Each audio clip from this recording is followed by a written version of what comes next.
Hey everybody, welcome to my live stream here on lichess and Twitch. It's myself, William Paschall with the Panda. Hello. Oh no, Panda's camera's frozen again. It's doing this for some reason. My camera's freezing, my Panda camera. No. Why is the camera freezing? Panda.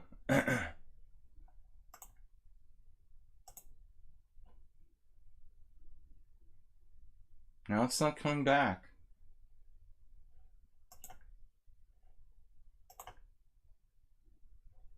Panda camera, where are you? Welcome everybody to my stream. Trying to I can't get the camera to turn on. Looks like we lost the Panda camera. What the heck?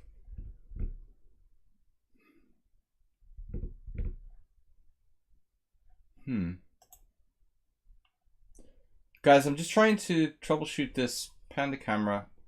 I don't know why it's giving me trouble.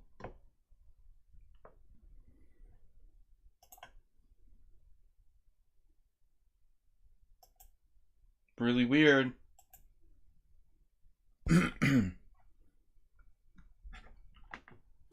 Okay guys, we're getting started here. Blitz, rapid chess with viewers. I've got 5+3 through 7+3 challenges.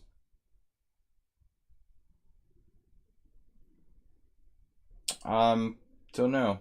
I don't know if I have to like stop the stream to get it to turn back on or something.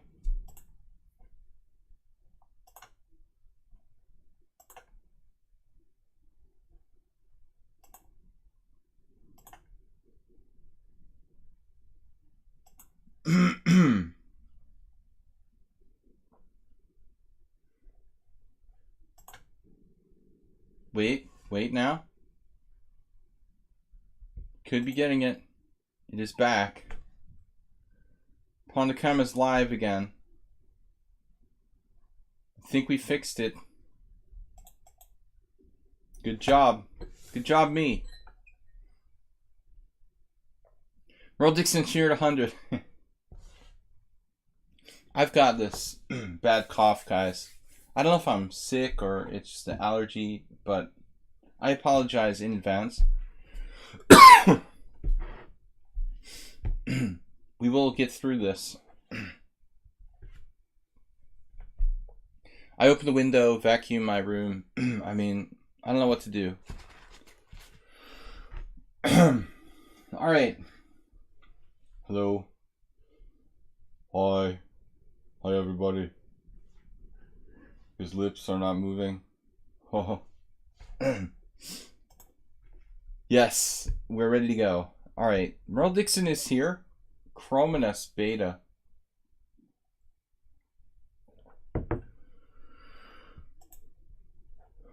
All talk and no action makes William a dull boy. All right, let's play with Chrominus Beta. This is a new opponent.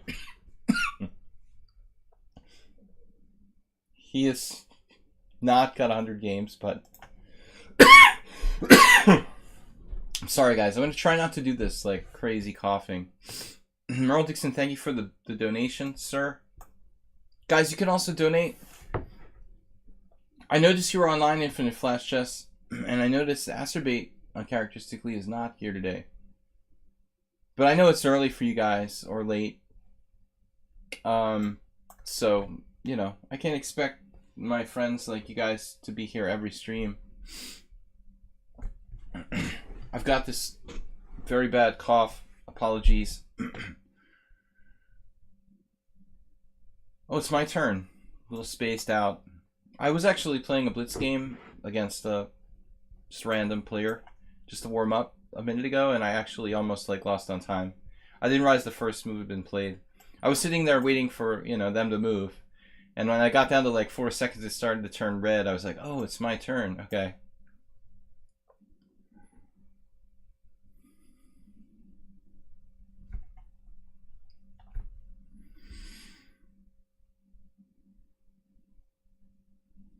Knight h5 is possible, but I'm not going to opt for that. Chrominus beta.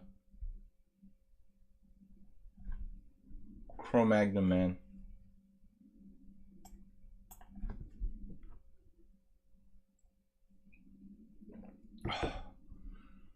Well, I don't know about intellect, infinite flash chess, but most of the Europeans are a little more cultured. That's for sure. I moved to Europe for the culture, Bob, and to get away from President Trump, obviously. No, wait. That was President Bush. Well, anyway, I've been here for a long time. Knight c6. We're pressurizing d4. We've got knight b4 ideas. I'm just kidding. I'm not going to politicize everything. It's just fun to joke. So what's up, guys?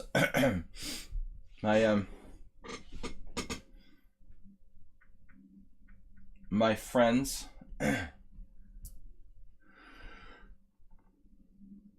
saw, let's see, Esterman was streaming. I don't know how he could stay up so late every day. Alright, knight to c6, and this blocks the bishop on b7. This can be a kind of characteristic problem in Queen's Indian style positions.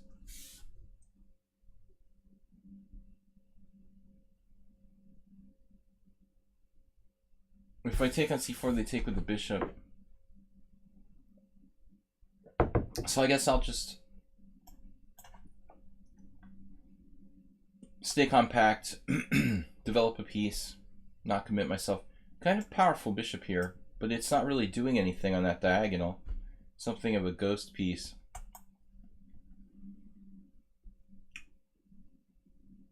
This was definitely not anticipated, so we're going to grab the pawn. And I don't know how much compensation he has for this. I don't see anything concrete.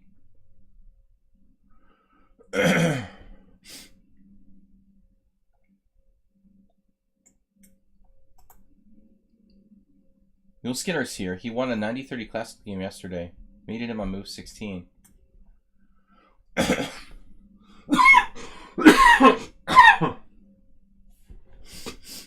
have very serious issues.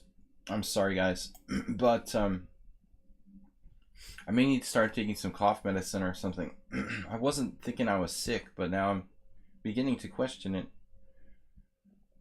I feel fine, but I thought this was like an allergic thing. Queen takes d5. Actually, I was walking around yesterday outside. I was fine. No real bad cough. It got worse last night when I was doing the simul stream. And I think it's allergies, but I'm not sure. In any case, probably should get some cough medicine. What's up, everybody? It's going to be hard to record videos in this condition. Sometimes I have to record stuff, and that's far worse than doing the live stream. Will Skinner, yeah. Mating people in 16 moves. I'd be thinking they'd be easy pickings.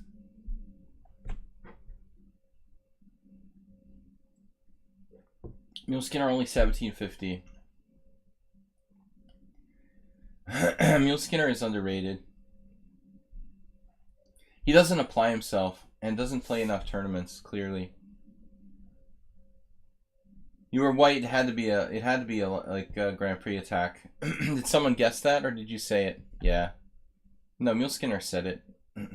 An 18 move, 16 move win with white. He's good at the Grand Prix attack. Not a chess professional, unfortunately. I think Will Skinner is capable of being a lot higher rated. You know, he could probably be 2000 if he had more practice and played more regularly.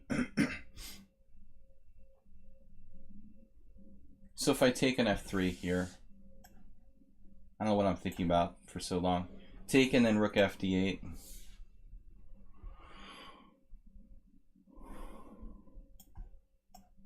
This was not part of the program.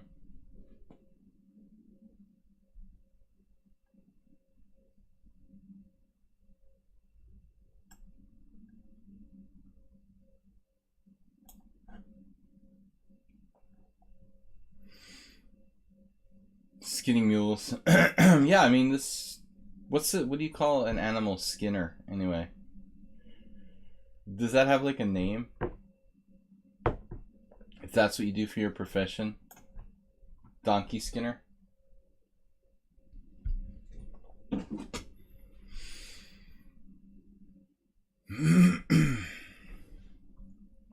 Greetings from Budapest, Hungary. Unfortunately, it looks like I'm not going to get to play in the Budapest Spring Festival. Just too many responsibilities. After moving my mom here, I've got to resolve a lot of stuff.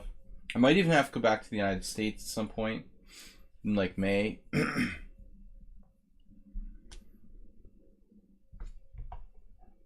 Can never be too careful. Oh, you proposed to take back. Alright. Alright. I'll give you a take back. No, he's not going to do it.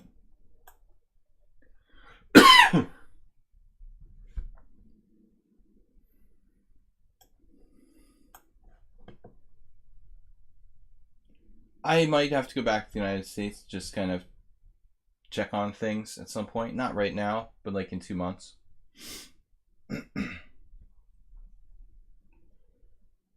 But I would like to play in the good tournament they have here in April. I'd actually like to play in Foxwoods in the United States too. That's also in April. But I have sadly, too many responsibilities outside of chess to actually play real chess.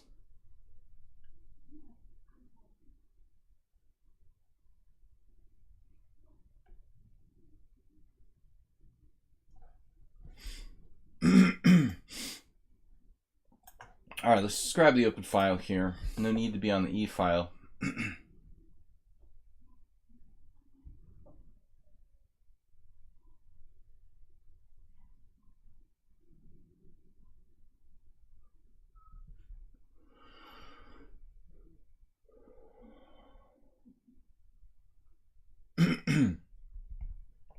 Guys, I'm taking challenges here between 5+3 and 7+3. You guys see my wonderful Blitz rating. I lost 200 rating points last week.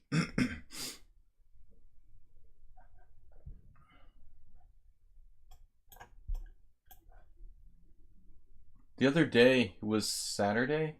I played in some yearly Blitz tournament or something. I was so exhausted. I couldn't even focus my eyes, and I was like losing to all kinds of opponents. You shouldn't play when you're too tired, but sometimes you just like can't stop yourself. It's bad.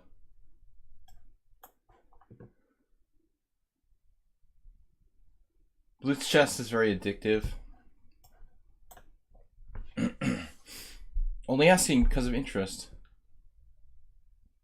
Is my dad around too? No, my dad passed away in like 1995, I think. 1994. It was 1994. It was a long time ago. So he's been gone for a while. It's that was a defining period of my life. Yeah, I don't really like do the personal stuff, but I don't mind, talking about my personal life. I'm here for just chatting. Those Twitch streamers. just chatting. They don't play any games, but we just do the chat. Yeah, my dad was older. Much older than a little older than my mom, so was to be expected, I guess, that he would pass away first.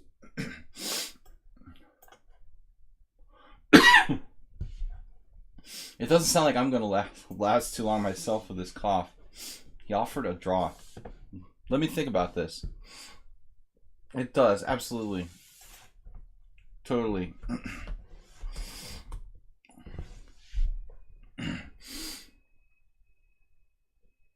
No, not today.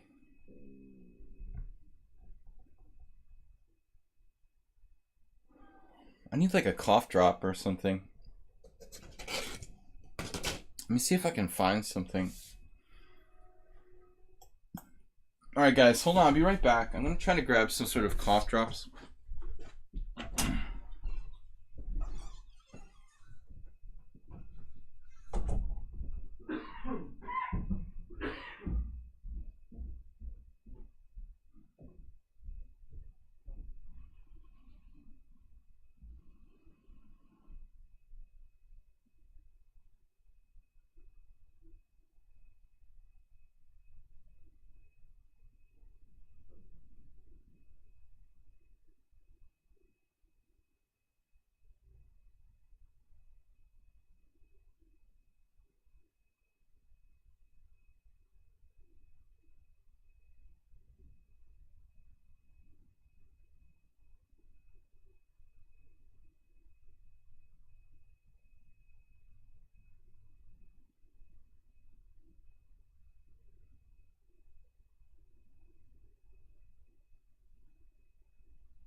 Sorry everybody, this was an emergency.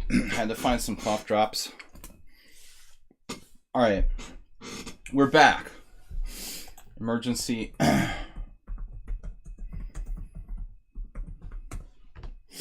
Anyway, on to the next challenge. It's better.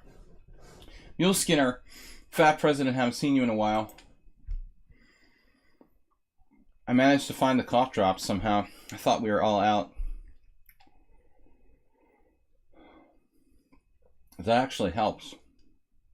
I sound funny, but it's worth it.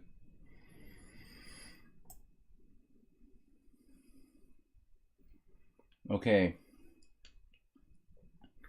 Haven't seen Fat President in a while. See you, sir.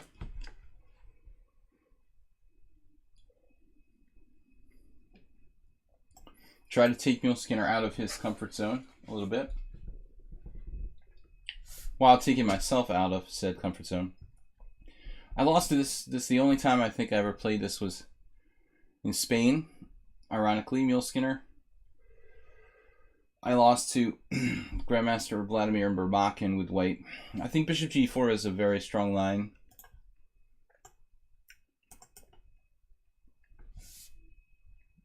That's a system that I play myself against like b3 move 1. Equally effective here. Perhaps not to everybody's liking.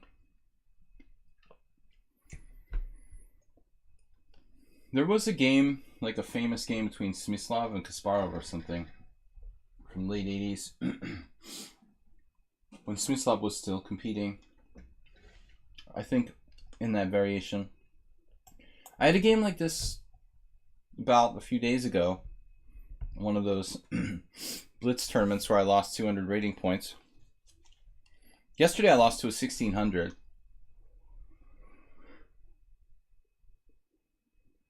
I just played sloppily and got mated.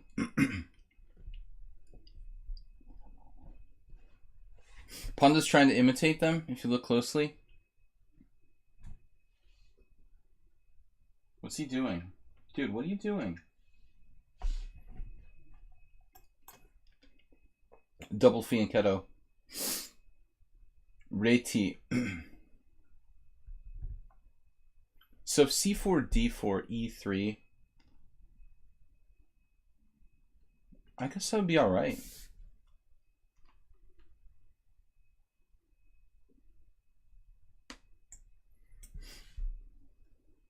If I wait for knight c6, probably not quite as effective. The main concern is d4. We've got to hit back against that, like, immediately. I still kind of like this for black, though. d4, e3, knight c6. I'm just thinking, do I have b4 there? Probably not. I've never really studied this very deeply. When I was young, I played the Reti with white, but I never, in those days, we didn't have that much theoretical information as today.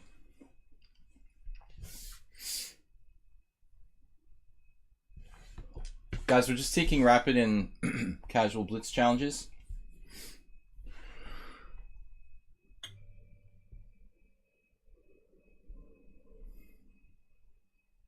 Okay, now the problem is, if he plays d4 and I play e3, he's got e5 to back it up.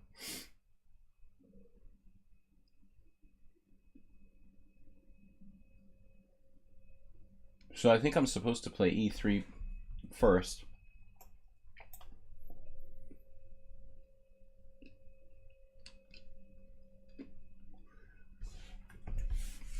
You guys see a zombie running on the board, or am I going nuts? Mule Skinner. Merle Dixon is here from The Walking Dead. Night of the Living Dead. The Walking Dead. I lived in Zombieland, and no, that's just a notification for a new follower on Twitch.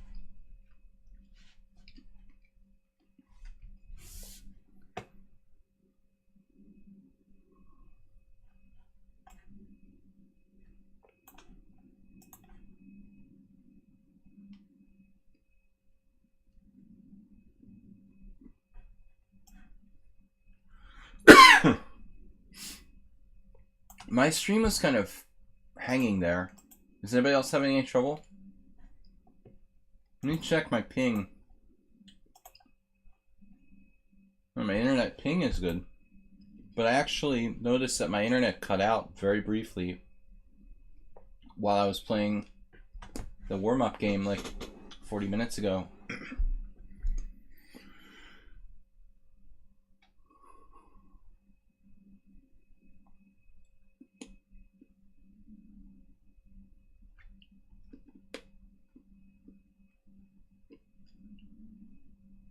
Mule Skinner is right up there with Nefedov. Wow, we're 194th game.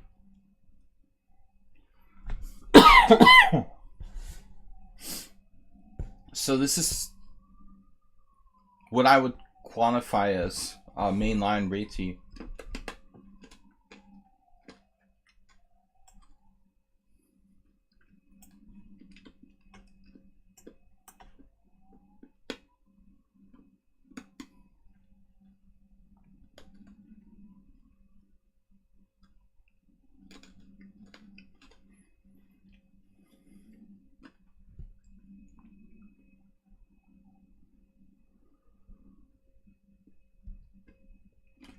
All casual challenges. I lost enough rating points this week.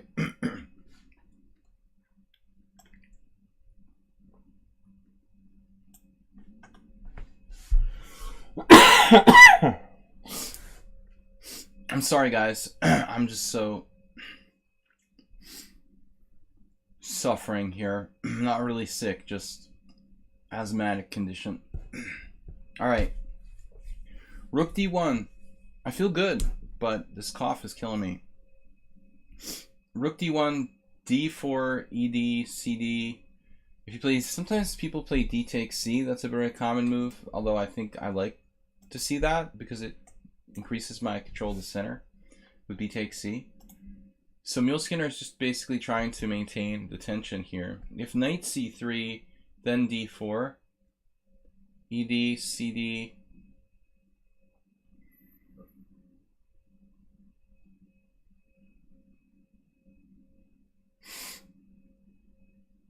I mean, my guess is that d3 is the standard move here.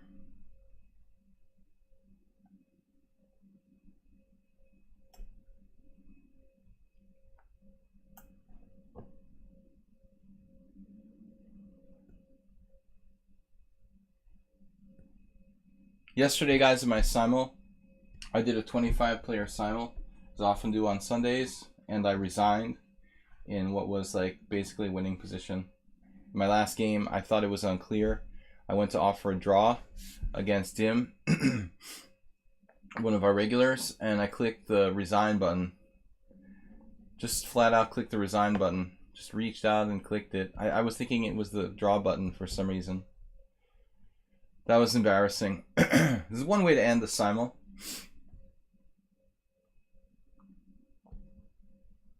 This looks absolutely standard except for the bishop on a6. That's kind of weird.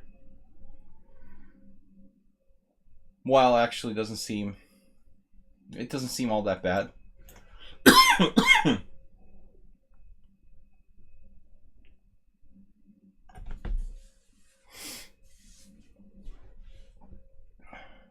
Certainly a little more space for white. I mean, sadly, my kids have guinea pigs as pets, and I think this seems a little extreme, but I think that I might be allergic to the guinea pig or the guinea pig's hay that they have. But I'm not sure. I've never had a reaction this extreme before. I think it might be something else. I'm really not sure. Maybe I really am sick or something.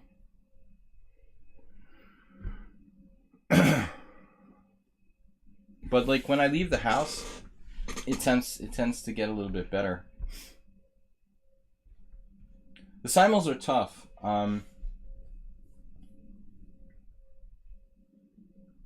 Simuls are tough, and I'm playing a kind of relatively fast time limit, so I don't think this is an intentional sacrifice. I think Muleskinner just kind of lost his concentration.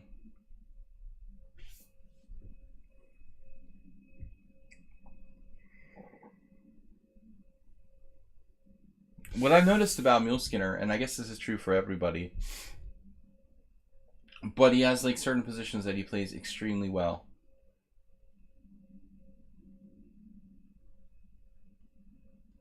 I don't believe he sort of calculated this. I think he blundered, and then he's making the best out of a bad situation.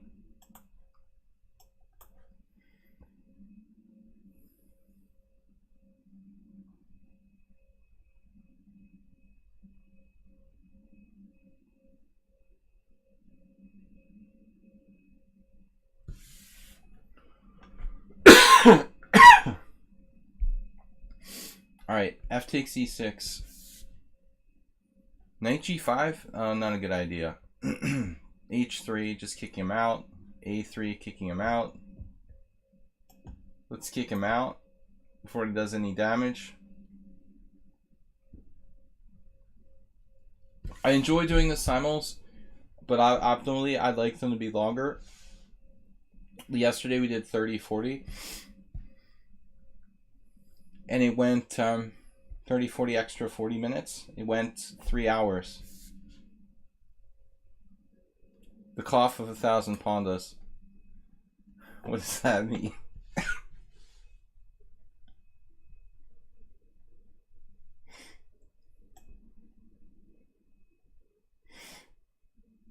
He can sacrifice on e3.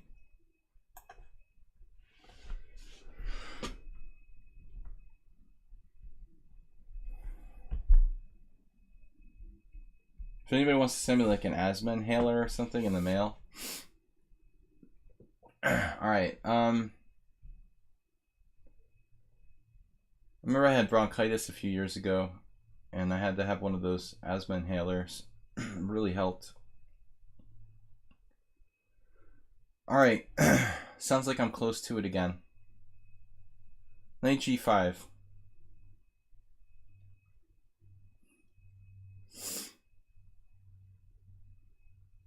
No need to narrate. Just the exciting stuff. Chess stuff.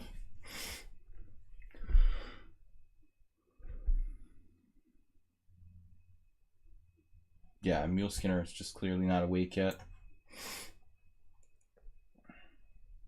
But I was trying to say that he's a player who attaches himself to certain formations. And I think, you know, when I play the Reti, like, he's not that set on how he plays this type of line. And I should have another player who really sort of, you know, does well in his positions. But then again, we can't judge people too much. I mean, maybe Mule Skinner's just not awake yet today. But normally he plays much tougher. But again, it's like there's a big difference between two chess players. If you put me in an alien position, I'm much weaker. If you put me in positions that I play all the time, I'm like 300 points stronger. Some people are more universal than others. You know, certain players, particularly certain grandmasters, can probably play almost any position equally, almost equally well. Alright, Heinman, thanks for being a subscriber. We're going to take that challenge first. Try to honor the subscriber challenges first.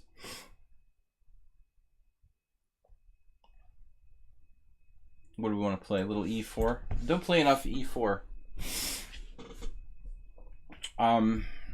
That's one reason why I think like chess 960 is probably very good for you. A lot of people say, "Oh well, I don't like chess 960," but I think that it's actually a really good training tool, you know, to force you to play kind of unusual positions. And it doesn't have these like messed up rules of the pieces coming back and going in weird directions. I don't think it hurts your game. Like, there could be an argument that certain kinds of variants, the crazy house, could kind of mess up the way you think about the game. But I don't think that's the case with chess 960. I think it's just purely good for your game. Yeah, Infinite Flash Chess. I think the people that play the same repertoire for like years and years are making a big mistake. You definitely would benefit from changing your openings every year or so. I think you need to play them for long enough time that you really, really get to know them. But to change them up, again, as I'm saying, like guessing every maybe year or so would be optimal. I've definitely been playing the same systems for too long now. It would be about time for me to switch up. But I do have a kind of wide repertoire.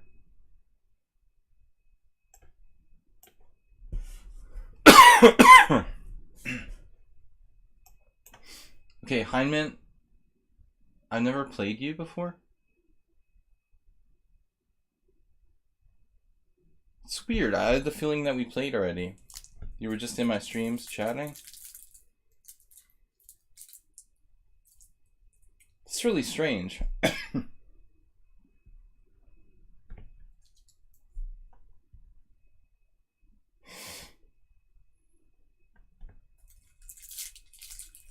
I guess I just assumed we'd already played.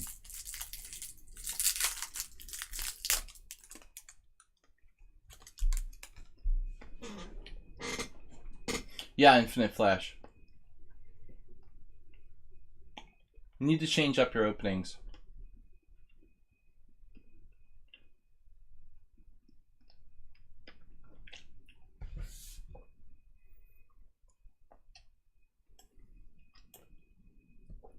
Sorry for the candy, guys, but I need like cough drops. What's up, someone on sound?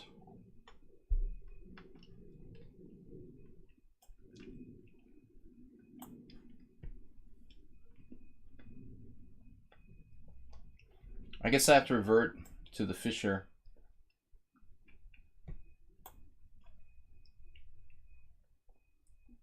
style system, which is all I know how to play here.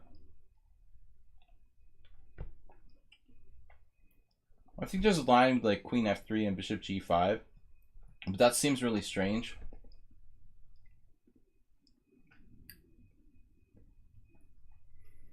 You guys saw the candy?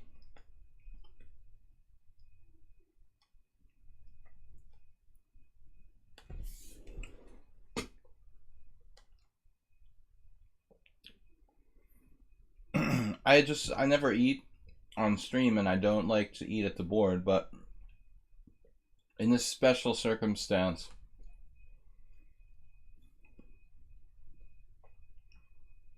only.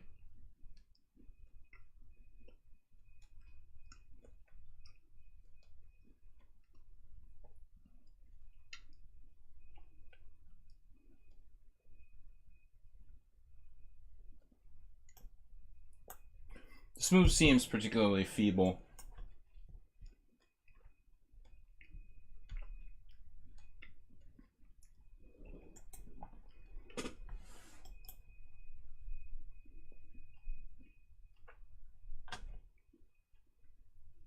Yeah.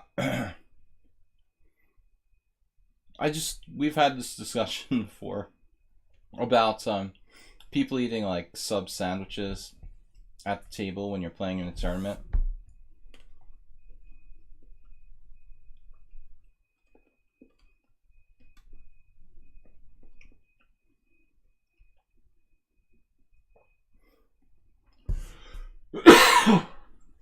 Last year in the Budapest Spring Festival, there was a guy who was like adjacent from me diagonally on the next board on the other side, and man, what was he eating? Something that was pissing me off. This is a guy I know, is kind of a friend of mine, but he was eating these like rice cakes, and it wasn't only that it was loud, it smelled bad too, so it was like doubly offensive. Yeah, I think here we've got c5. I mean, that's f5. Man, what is wrong with me? All right.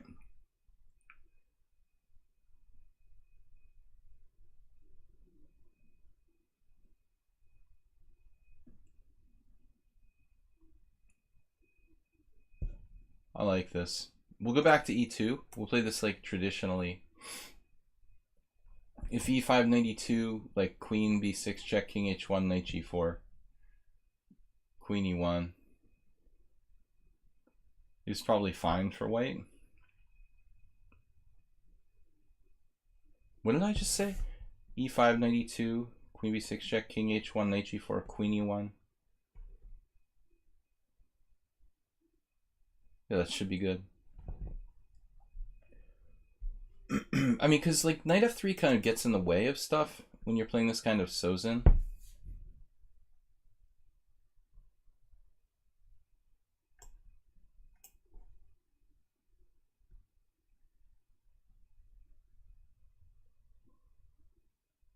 Like normally king h1 is a very standard prophylactic move.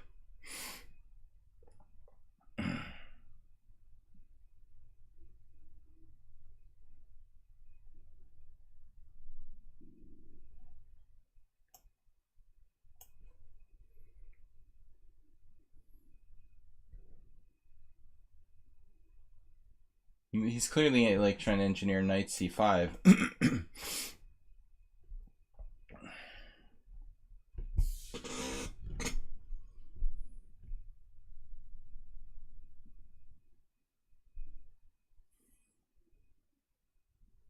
This is like an old school Sozin.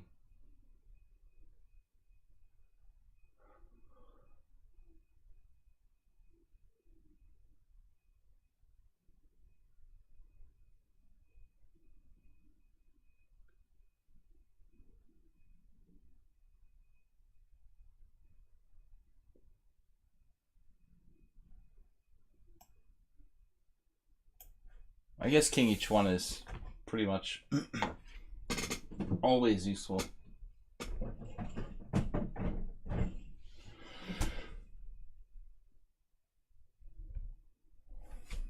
Zen chess. I've seen that game, Infinite Flash Chess. What? Fischer game where white played knight g3 and black played h5 eventually? You mean Fischer was white or black? Obviously, when we're talking the Najdorf, it can be for either side. When you're talking about like this sort of bishop c4 Najdorf, you can be talking about a Fischer game from either side.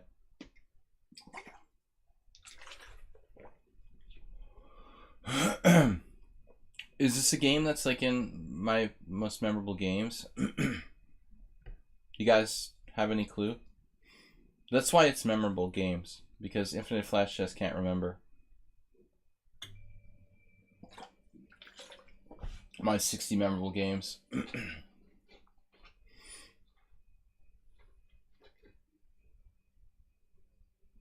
Like here I could just play like knight to d5. Wouldn't I be alright with even that?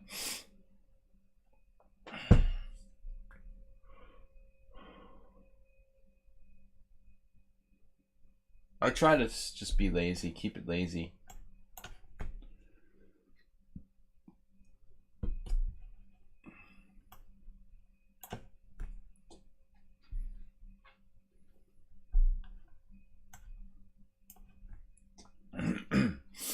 Just kind of a joke, guys, about being lazy, but our MIA former moderator JCS and I were joking about this meme, sloth chess meme. All right, so we own the d5 square for now. Black doesn't seem to have a lot of counterplay.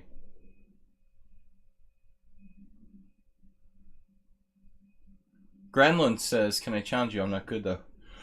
I apologize, everybody. I've got this really horrible cough, but I feel good, so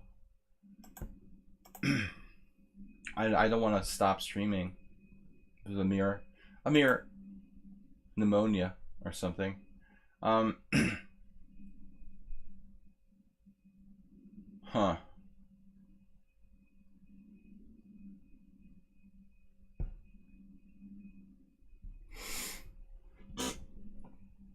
That knight is pretty ill, and but it can get back in the game. Actually, just occurred to me through a5.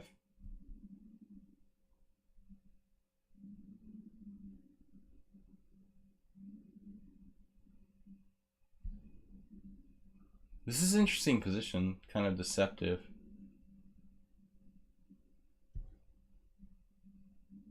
I mean, visually, white seems a lot better, but actually, it may be far from simple. I'm gonna have to like clear this rook across and play my bishop back to c1 or something.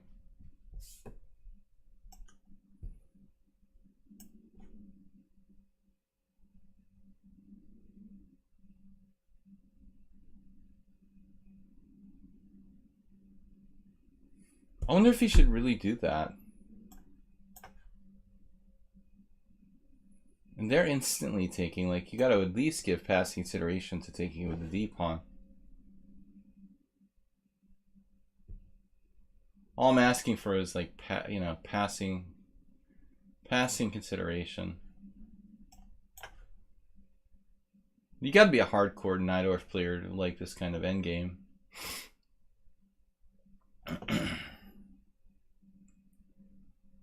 But it's deceptive, and apparently black is just okay here.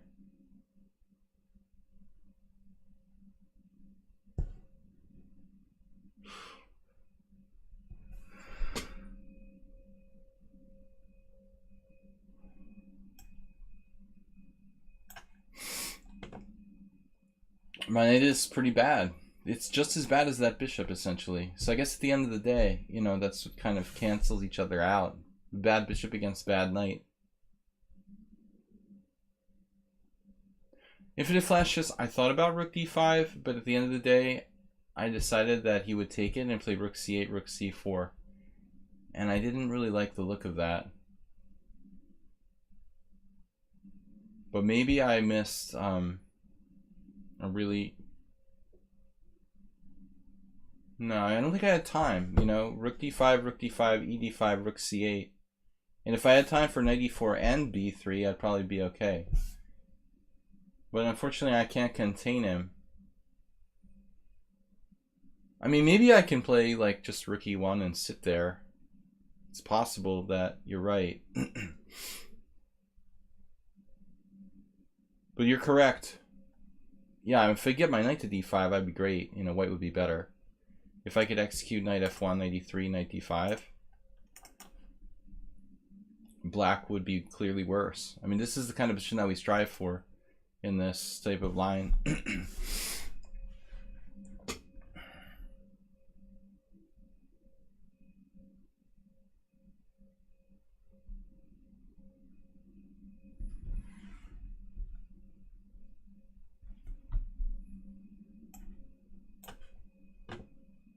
Is he gonna play h5? Like you guys are talking?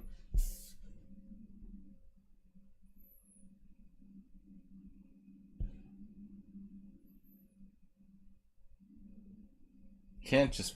Well, he could play h5 actually.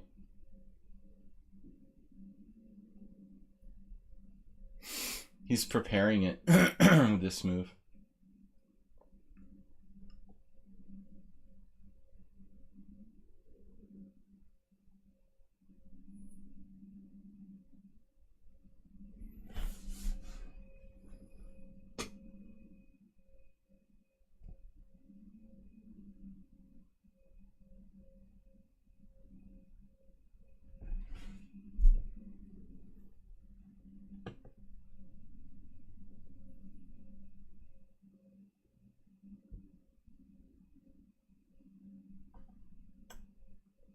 I don't know what to do.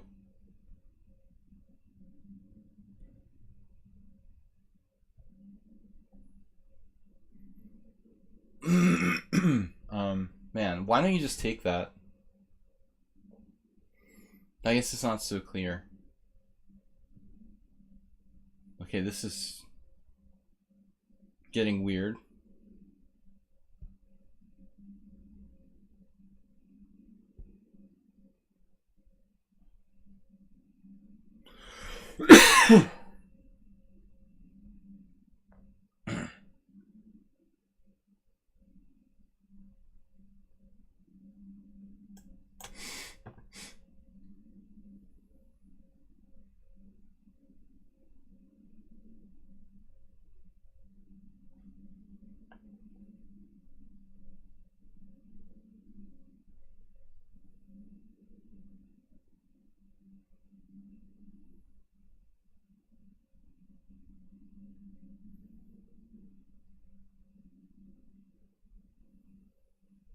Evolved.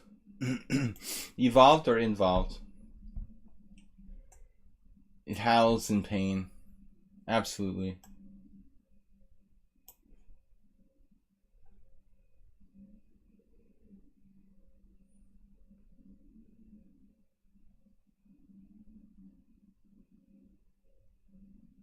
But now I'm kind of wondering what's going on.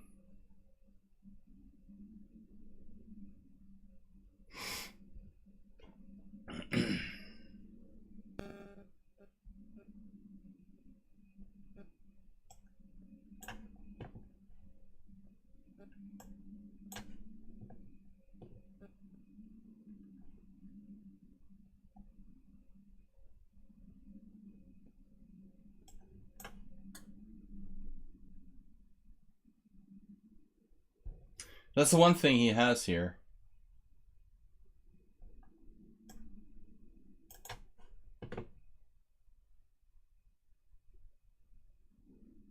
He just lost on time. I guess white's better now. It doesn't seem that clear though.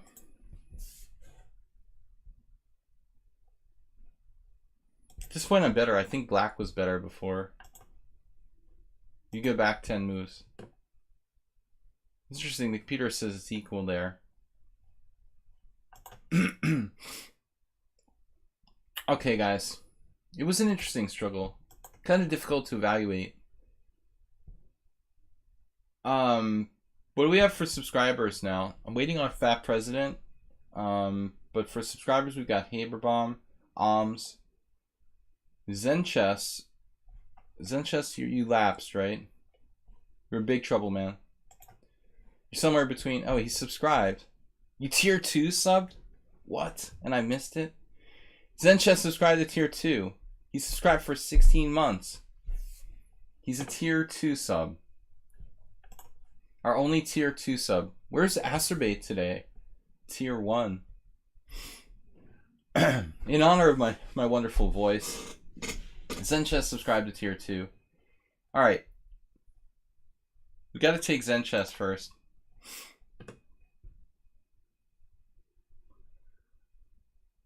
Maybe afterwards, Infinite Flash, I'll go back. I'm sorry, I didn't see you were requesting to look at that. We'll have a Nidorf thematic day. I need to play something else against the Nidorf.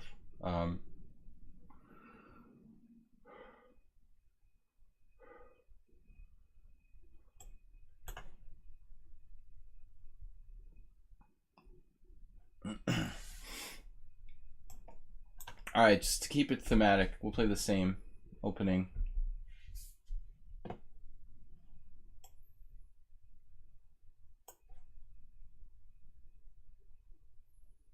I probably played this before, but I don't remember. I mean, against Zenchess. B5 right away. Now if Bishop B7, that would be interesting. I had a game with Elvest. That was a draw. I think it was something like this.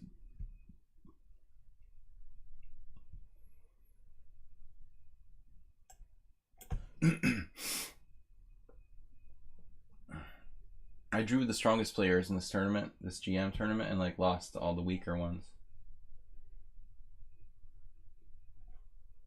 No respect. Same theme as last game, just we put our bishop on A2 instead of B3.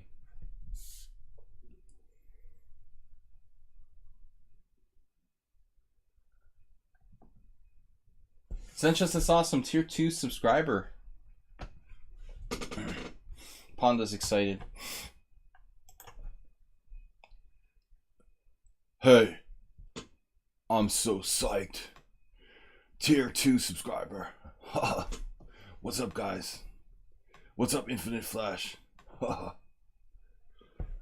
the Panda sounds good though. He's got no allergies to hay and guinea pigs. F4. You sound good, really good, Panda. Queen C7, that's the popular move around here. F5, E5, almost the same position as last game. It's kind of funny. Somehow it seems different.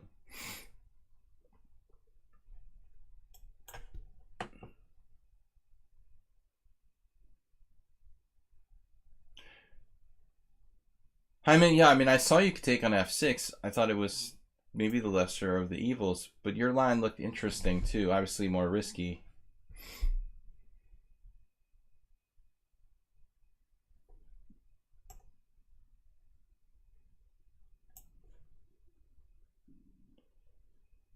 Years ago, I might have had like the same game against Jozo Pataki in the first Saturday GM tournament. I ended up like losing. But he didn't play the Nidorf, actually. He played the classical Sicilian, so we couldn't have had this position. So that's a lie. I'm lying again. Alright, knight on BD7, bishop E3.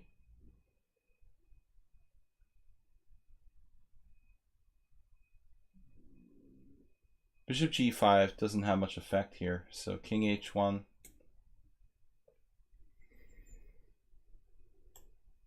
The happy king again. Slemon, that's why I never started the Najdorf. I've told that story many times. John Nunn's like first 300-page book just put me off. Adorian's card catalog style chapter classifications in the Sveshnikov book put me off of that. So I was like, I'm not playing the Sveshnikov. I'm not playing the Najdorf. Those books are just too complicated. And then I ended up getting like Kasparov's book on the Scheveningen, and that was really actually very, very actually just about as complicated as this is like late 80s, early 90s chess books, late 80s chess books, late 80s Sicilian chess books. Kasparov's book on the Scheveningen was actually Kasparov and Nikitin was actually just as complicated. Sicilian is a complicated opening. Would you recommend E6?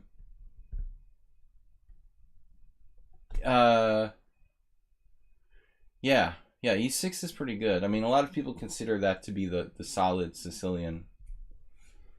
I guess so. I guess E6 is kind of the safest and not quite requiring, just not quite requiring the kind of theoretical knowledge that you need in the Sveshnikov and the Dragon and the Najdorf. But it's still, you know, pretty much essential to have over 20 moves of theory.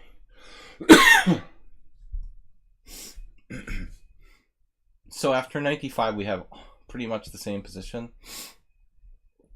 Is that a direct transposition to my other game? 95? That'd be funny. 95, take, queen b7. We have the exact same game, right?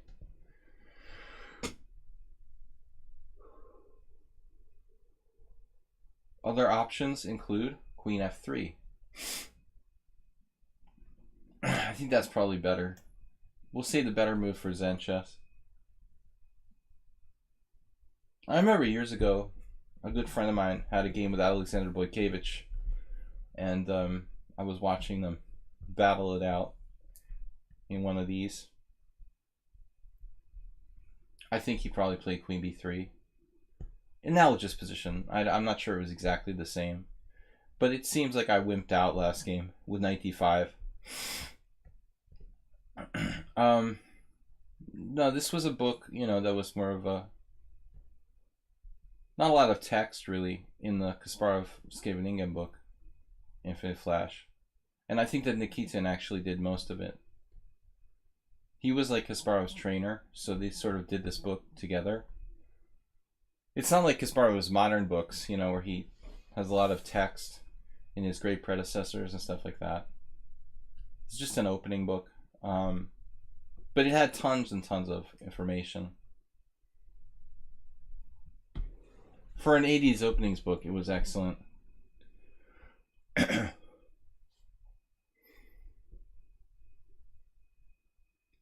Guys, tomorrow's stream is the Tuesday Blitz Arena stream tomorrow night. I have an important appointment in the immigration office tomorrow with my mom, so I'm hoping the stream won't be late, but it's possible. I don't know what time we're going to get home. So we're going to aim for a 6:30 Blitz Arena, 6:30 European time, PM.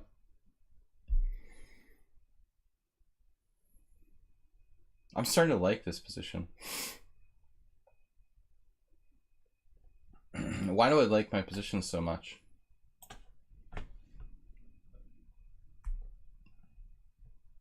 Is this move asking too much? Well, I don't know. What choice did I have, actually? I almost played like knight h5. How does that even work?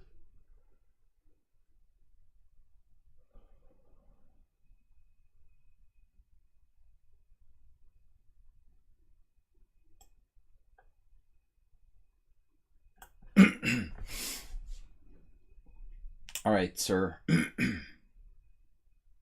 Don't I have like a fairly strong potential attack here?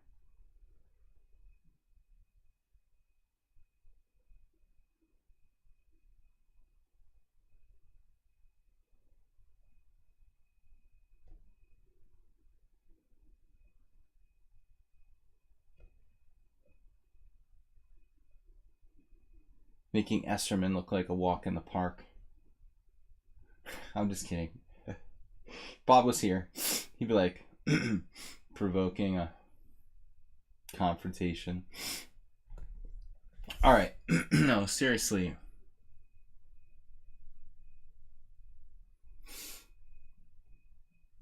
We've got to make this work somehow, kids.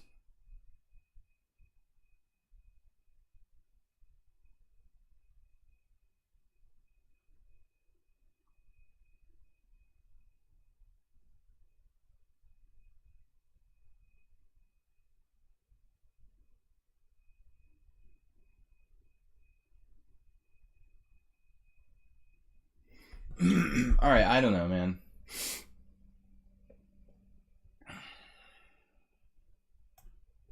I just believe in...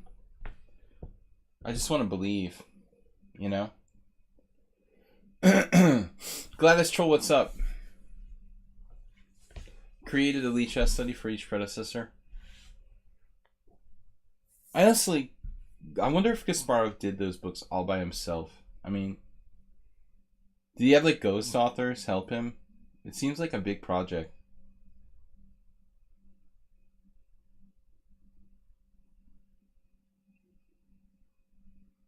Wow. Totally unexpected King H7. All the work I had to do to make this work, and he just ignores it.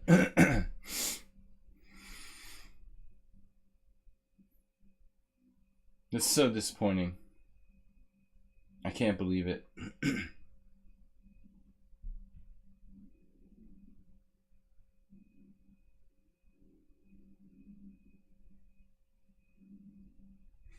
Damn.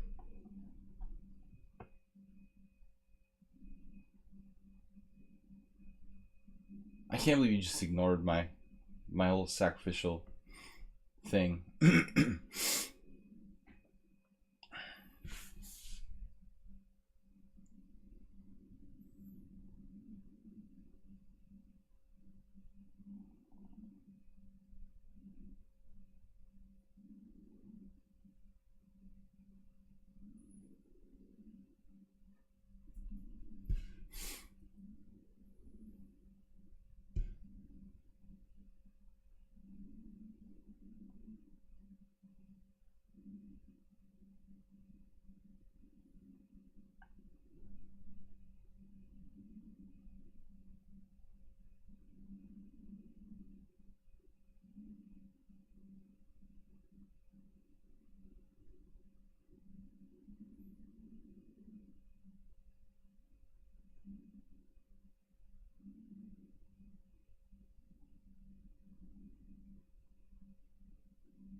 Can't believe there's nothing.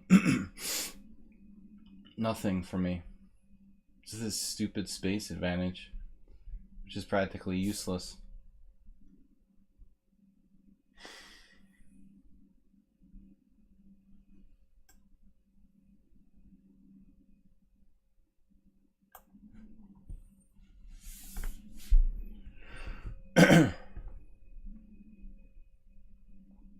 What's up, guys? Now I got backward pawn here. I wanted something much more than this. I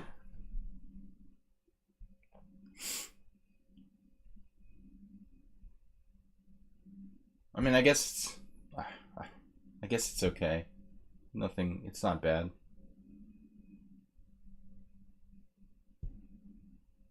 I'm probably not worse.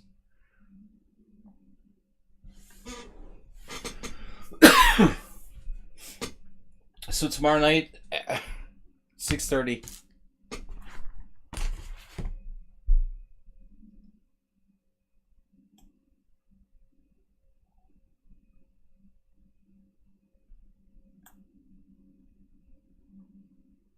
Wait.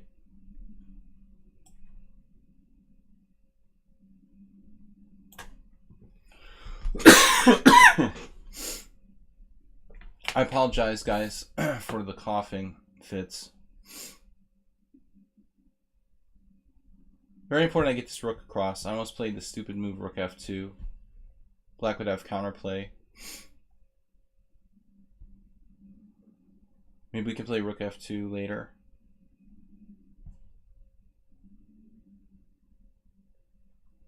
I mean, I'd love to play like g4, g5, but it just opens up my king on the long diagonal. So I'm kind of stymied for a way forward here. And he always has counterplay against my b pawn. I could pull this back though and lock it down.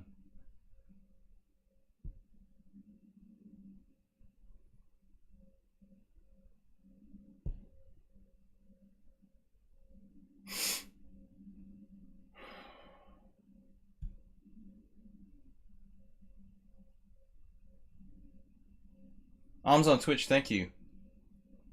Never before has it been so easy to jump in first place.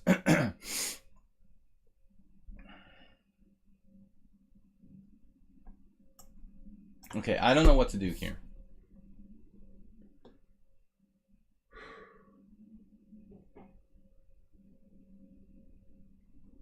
Just trying to defend my weak point. Preemptive defense.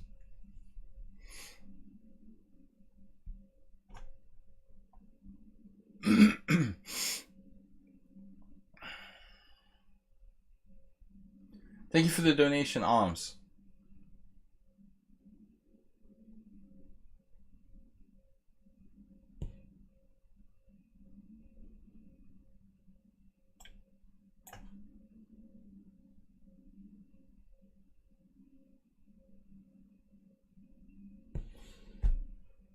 I'm not quite sure what to do here.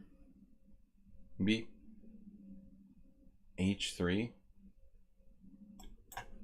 Just a neutral move. It's like he's trying to play d5.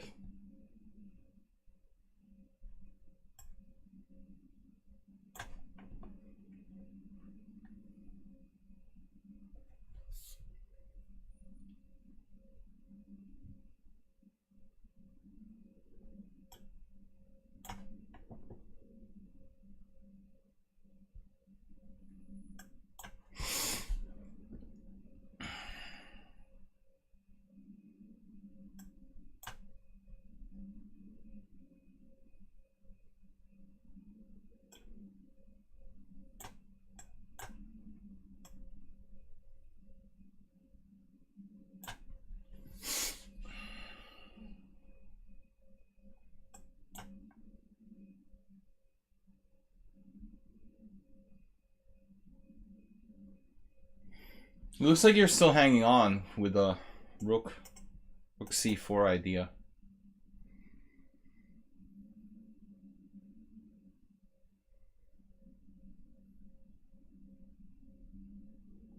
Maybe I have g4, king g2, king f3.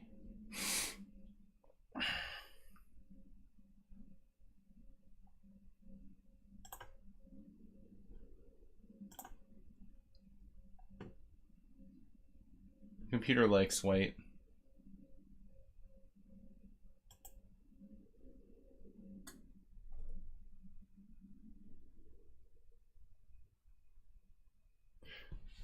Okay. Next challenge. Zen Chess again, thanks for subscribing, tier 2. Haberbomb, Alms, Fat President. Those guys are up next. Orlovichess.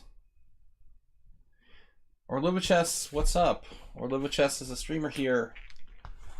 Though I noticed in your profile you said you're not streaming on lichess.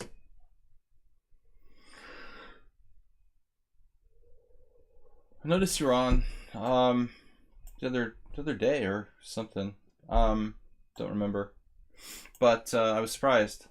I guess you're streaming on chess.com or something.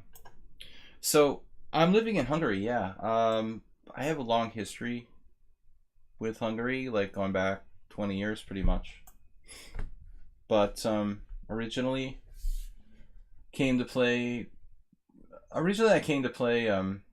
some First Saturday title norm tournaments, and then I just liked it, so I came back and wanted to live in Europe And if you want to live in Europe, it's kind of a good place to base yourself because it's not as expensive as like Western Europe. So it's affordable. It's a really kind of, you know, accepting, friendly, cosmopolitan city. All right. Anyways, E4. I get that question very often, why I chose to live in Hungary. It's a good question. I don't know. It's kind of random. My first answer is that I don't know. E5. It's pretty random. But one of the longest running tournament chess title tournament series being held here, really, like being organized here since '89, something like that. The organizer of the first Saturday tournaments in Budapest, which I came here to play in 1997, that really started in around 1989. Hungary chose me. Yeah, I'm trapped here. Trapped, but it's better than being trapped in southeastern Massachusetts. It's a great city. It really is. I wouldn't have stayed here so long if it wasn't. What am I doing? What am I doing?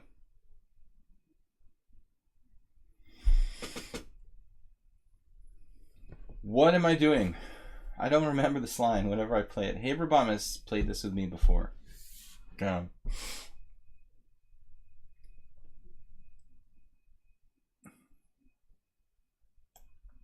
Why don't I recall this? So it takes A3.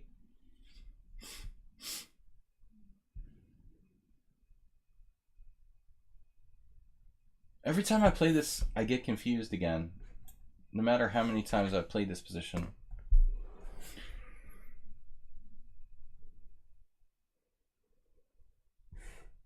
No, I feel very lucky to be in Budapest. It's a great city.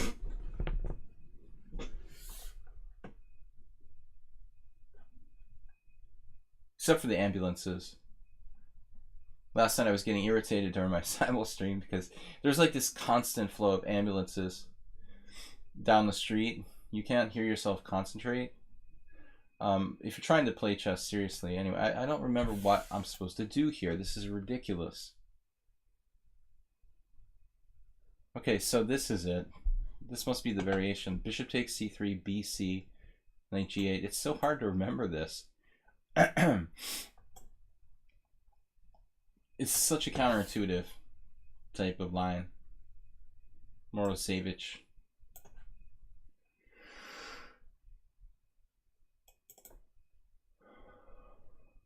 Your boyfriend was accused of cheating because he got his ratings up to 2,000 in one day. He just played for 12 hours straight. Well, I guess it all depends. It all depends. I can't breathe. I've got to get some more cough drops.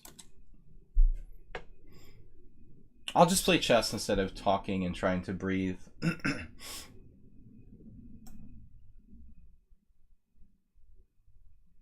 I still feel like there's something weird going on here.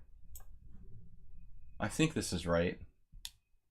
We've had this long ago with Haberbaum. I mean, White's position looks really good. He's got these pawns like a phalanx in the center. Two bishops. But when you look at it with an engine, it's not so clear. So I think we had this once already.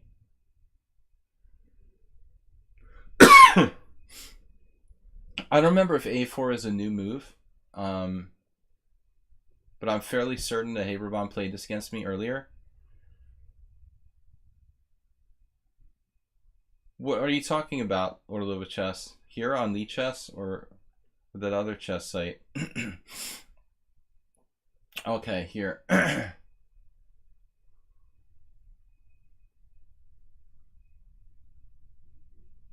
Yeah, no, it's a great site. Sorry, I can't breathe. D6.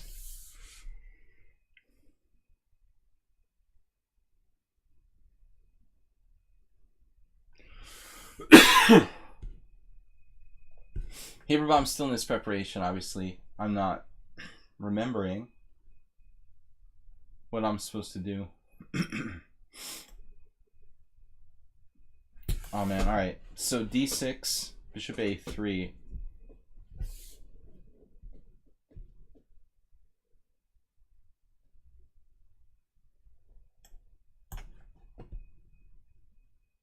This is gonna get weird. Gonna get weird.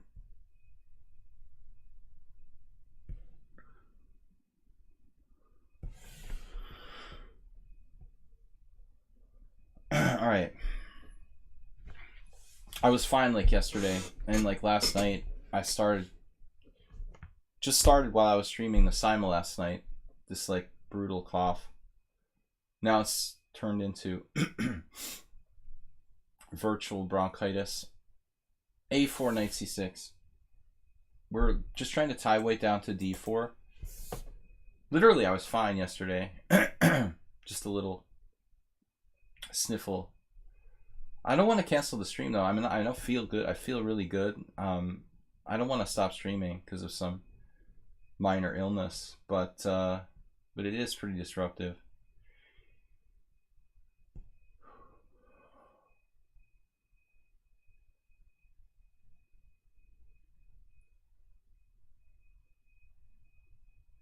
Virtual bronchitis.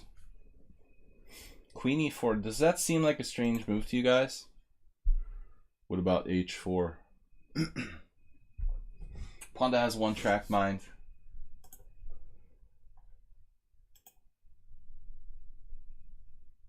Actually, he maybe it's Panda's cigars that started to give me this cough. Actually, we were playing poker on Friday night, or when was it?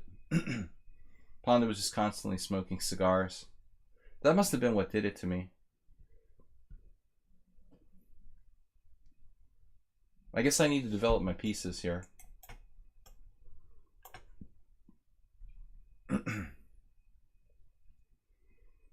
Habs, what's up? Who's that again? I don't know. I don't really like go to chess.com. I never liked the site, you know, so whatever. But, you know, it's fine with me if other people like there, I'm not at war with them or anything. I just prefer lichess. I like the layout of the site and the principle of it. But if you play at other chess sites, that's fine. You know, it's completely up to you.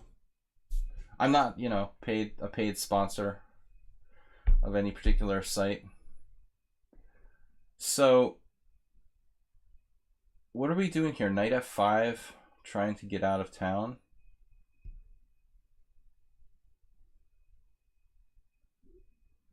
This is starting to get a little freaky.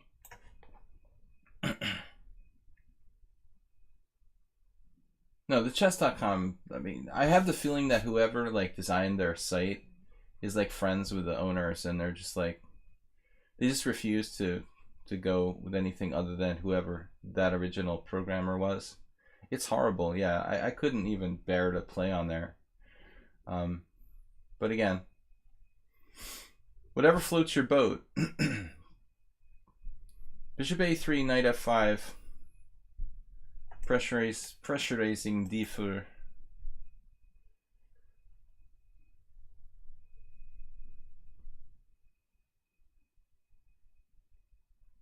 But addressing like Orlova's thing, you know, I'm sure that a lot of people get falsely accused of cheating. It's kind of unavoidable, sadly.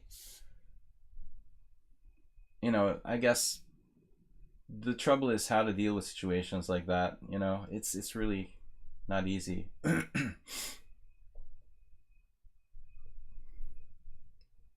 The problem with catching people is that you're going to catch like people who aren't guilty too in the process, and sorting them out is tricky business. It's also really hard to tell if someone's cheating or not, you know. Extremely difficult. The other day I lost to a 1600 and I was really on the fence as to whether he was cheating or not. I couldn't decide, actually. You know, it's gotten to that point where I literally can't tell if my opponents are cheating or not. You know, I used to be able to tell, and now it's like just horrible. Horrible. I'm not even sure half the time. You like the Grandmaster Hammer secretly plays on lichess. But he's not secret about it.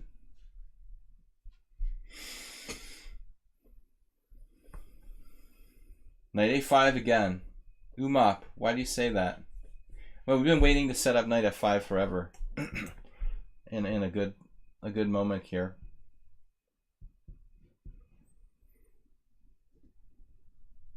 Hey Asterbay, what's up?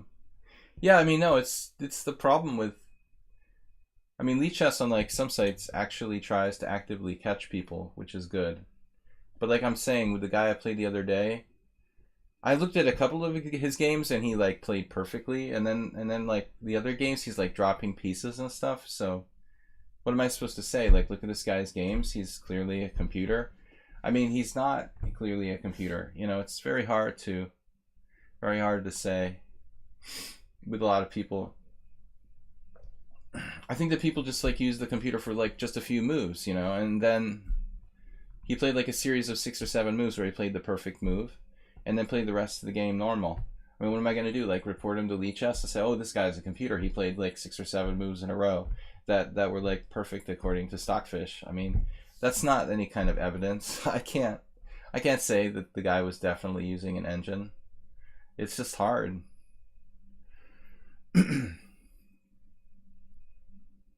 It's funny that nobody on chess.com is allowed to talk about the world champion because he avoids the platform. I didn't know that.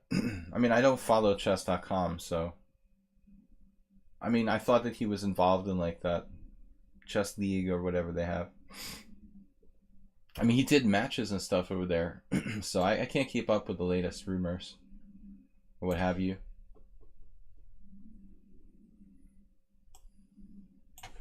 Okay, I'm totally freaking out now. Actually, Haberbaum beat me recently, drew a game. Okay, the draw was kind of fishy. He's playing this game brilliantly, by the way. I'm about to lose on time.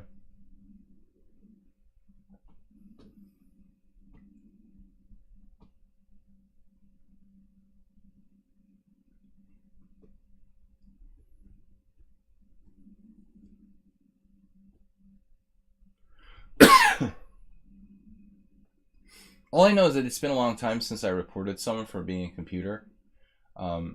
Probably like a record amount of time.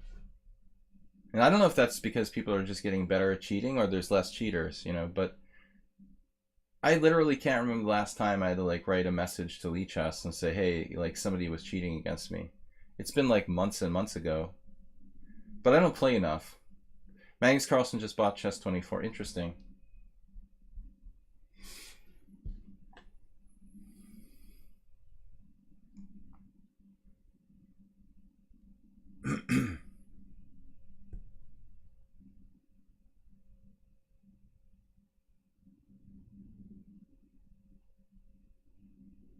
No, I would never. I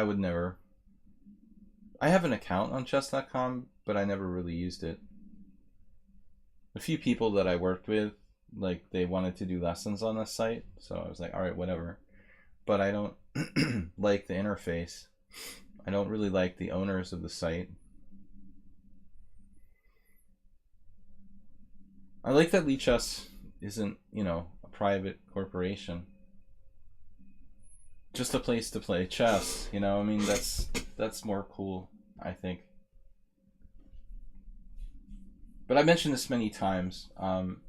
Sites that charge like a fee have less incentive to catch people who are cheaters. U.S. Chess Championship, Fossilify. I literally, even though I was living in the United States like for 4 months, I literally have no knowledge.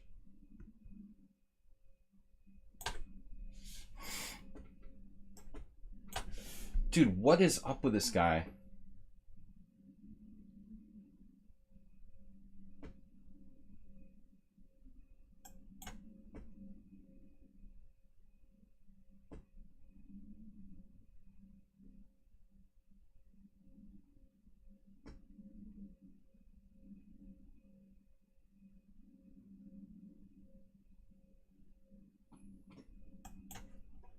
He saw that too?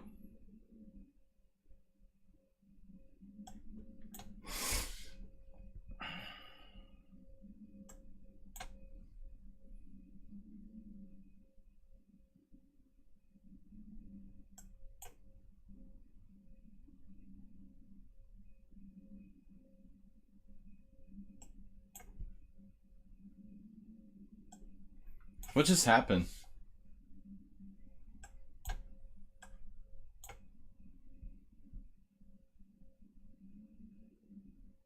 Paperbomb's just like getting way too good lately.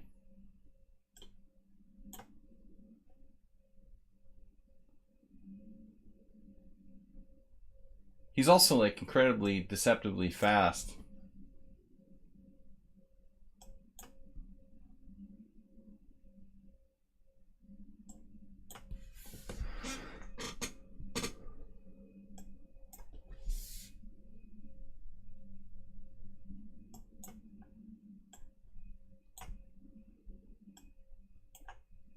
Went up a piece somehow? I had another knight. I should have taken that one.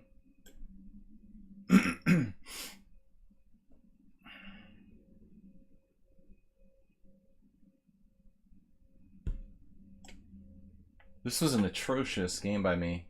I was probably just lost. We're still... No, I mean, I think that lichess is definitely the best site. I mean, I'm not just saying that because I play here. I wouldn't play here if I didn't think it was the best. Once again, not judging everybody. Give your own reasons. Damn it, dude. Driving me crazy. He's actually got counterplay now.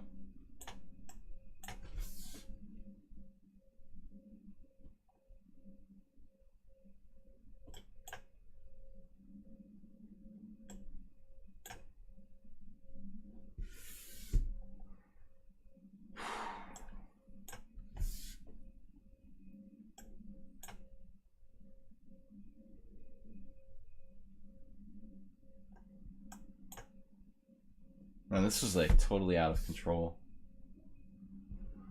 I'm sure I was lost in that game. It was like I was getting mated after queen f5, but miraculously I had f6 and queen takes f4. But he could have just played like queen takes f4, knight takes f4, f8, queen right away, and then I've got a couple pawns for a rook or something. I mean, I'm probably just lost. Anyway, guys, thanks for watching and subscribing. Alms is also a subscriber.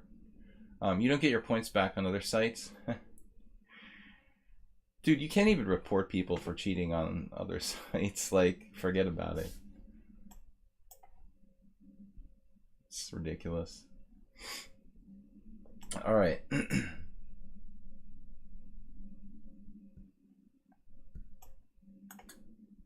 I've never really played on Chess24. I don't know. I played on pretty much every other site at some point.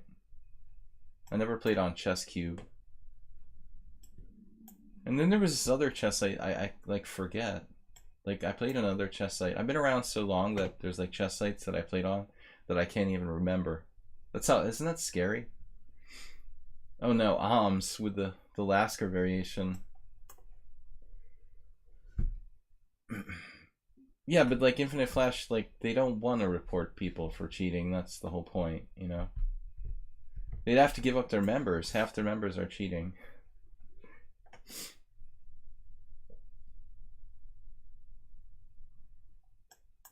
Okay.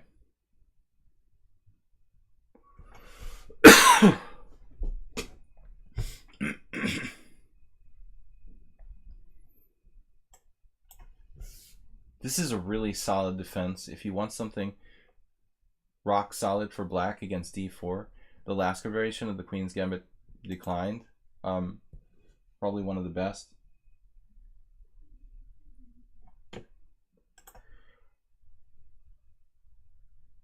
You just wish lichess was in an MIT like license. What does that mean exactly? I'm not really sure I understand.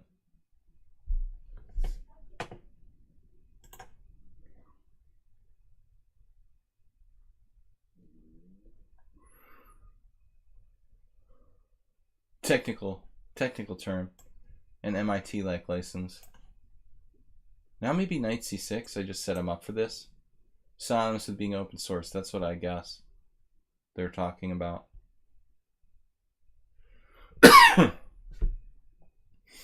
But isn't Isn't lichess like open source for the most part?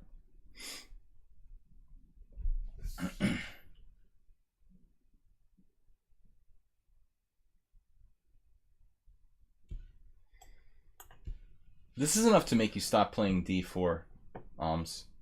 You know what I mean?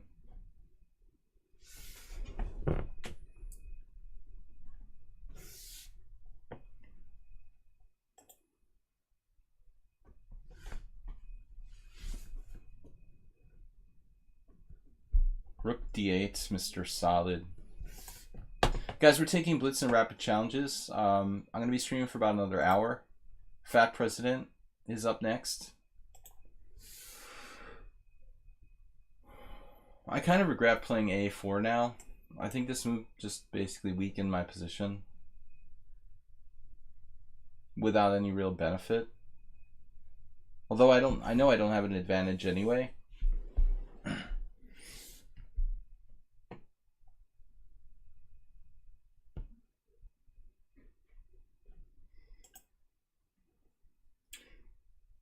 Yeah, Prince Merc. I mean, you should be like the next challenger after Fat President.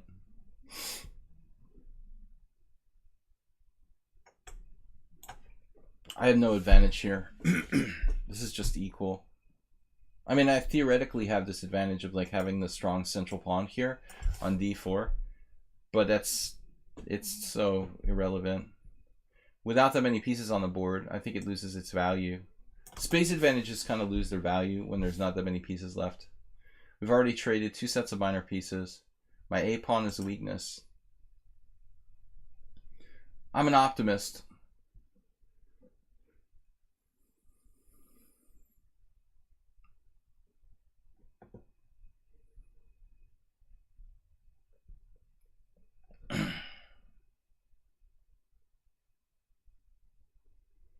Alms is really solid.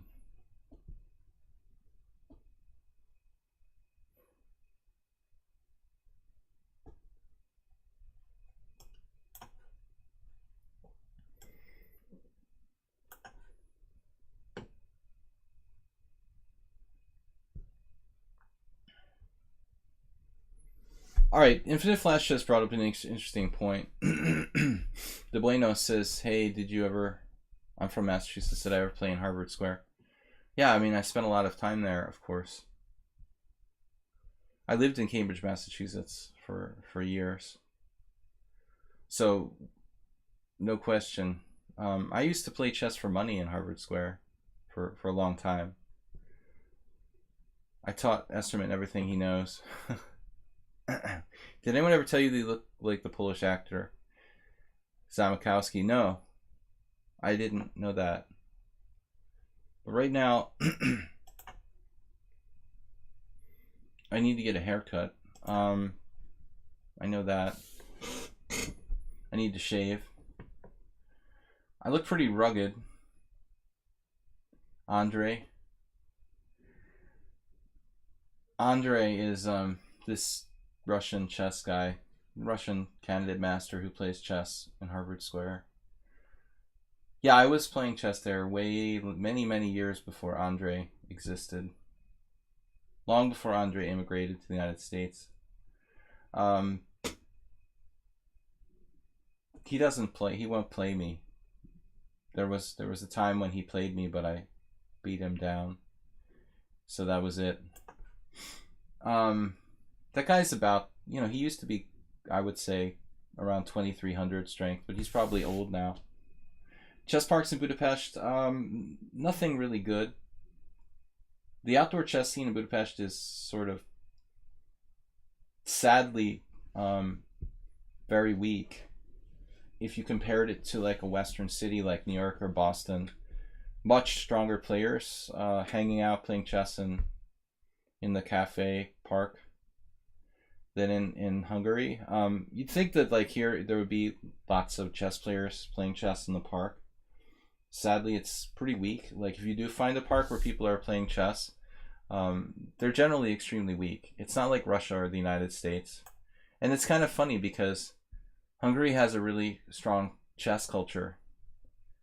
But I think somehow the cafe park chess scene in Hungary never really It never really developed for some reason.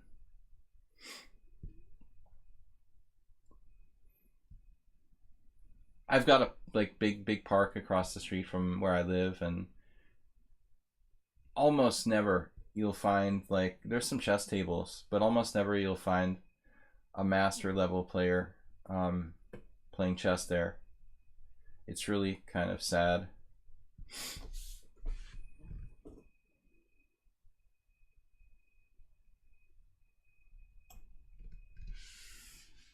Fishing.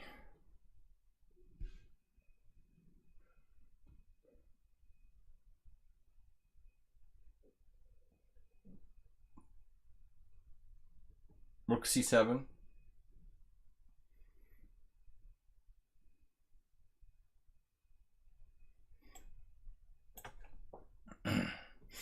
Well, I mean, if you go to New York, you know, in Washington Square Park, I mean, there's a lot of weak players. There's a lot of kind of fishy hustlers, but sometimes, you know, there'll be some decent hustlers who are like decent strength masters. But I haven't been there in years, you know. I mean, sort of I think the things sort of wax and wane, you know, chess parks. They get stronger and weaker through different periods. I remember in Boston, you know, there were some times when the chess scene was really strong in the cafe, but it depends, you know, it would go through periods when it wasn't.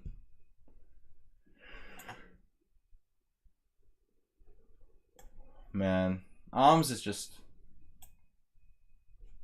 setting up rook takes d4. Playing so solid.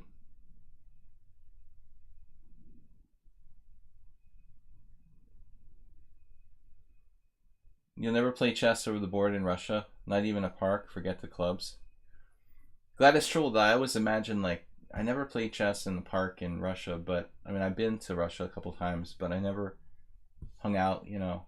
I always imagine like Gorky Park or these parks would be like, it would be like the strongest country for the level of play in park chess. Park Chess International. I thought Russia would be like #1 in park chess strength.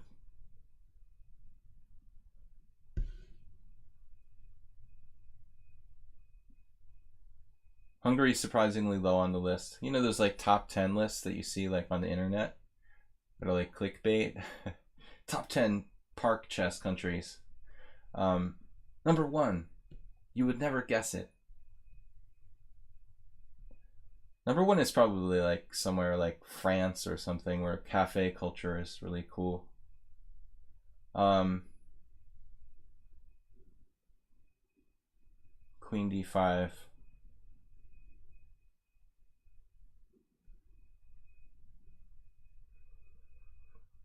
What am I doing?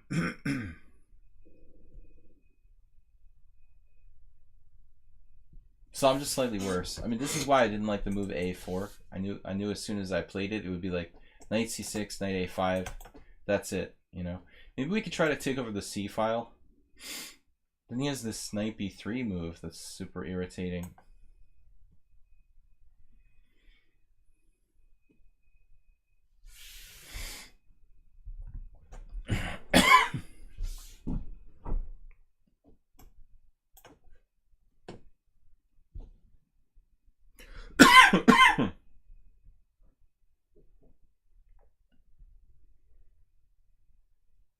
Yeah, I don't like my game here. I think I'm just like slightly worse. I don't even know what to do.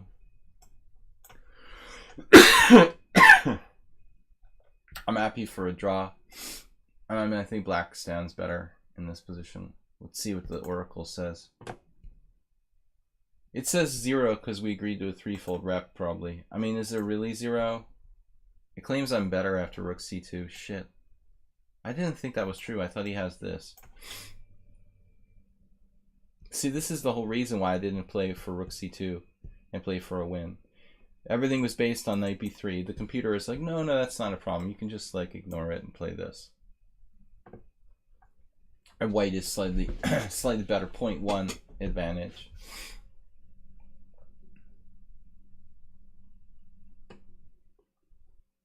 Well, I mean, it's true that Russia might be kind of cold for outdoor park chess for a lot of the year, depending on where you are. Sochi would be good, I guess. All right,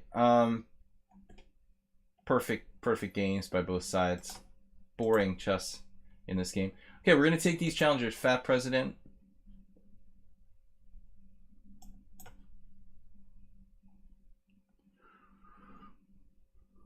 No, Alms, absolutely, you're black. I think that the blame should go on white for the boring draw.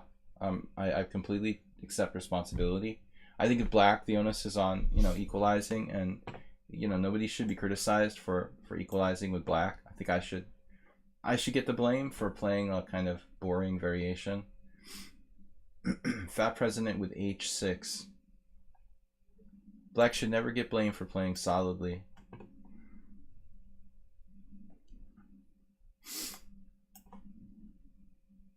Master and the Margarita. I never read that book, sadly, Steam Express. I like another of Bulgakov's books really very, very much. Now I can't remember the title. It was about this dog that had like a brain transplant or something. Really surreal, strange book. But I actually never sadly read Master and Margarita. I should make a bucket list book to do that. Good suggestion from Steam Express. Chess and literature. But I did really enjoy the one Bulgakov book that I did read, which title eludes me.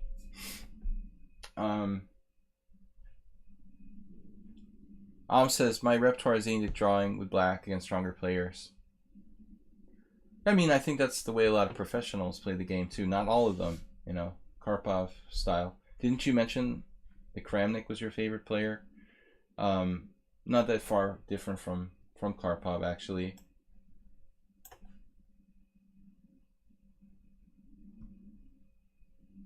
I mean, it's hard to have Kramnik as like a hero and not play solidly with black.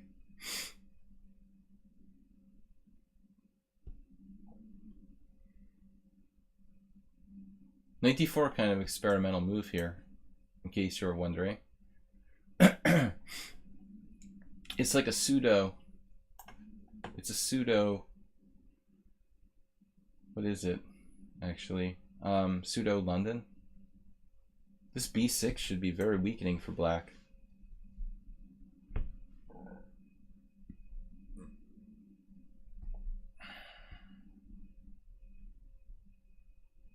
I play too solidly too. It's my biggest problem.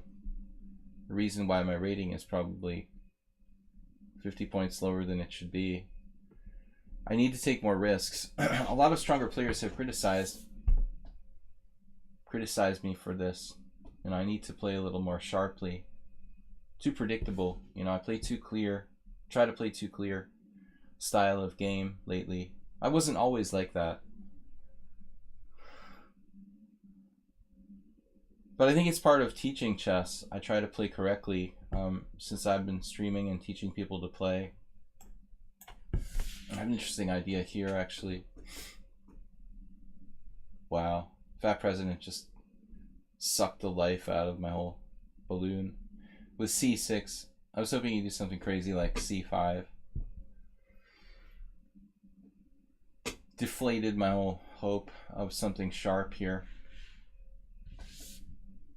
Right, well, yeah, Carlsen is true. I wouldn't go as far as say he never plays risky chess. He's more conservative than the average. The guy has the best technique of any player in the world. He's also very tenacious.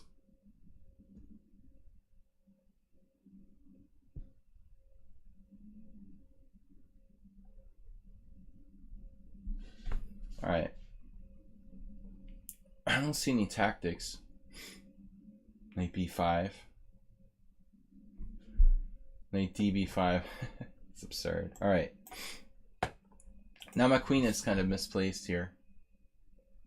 But your bishop is as well.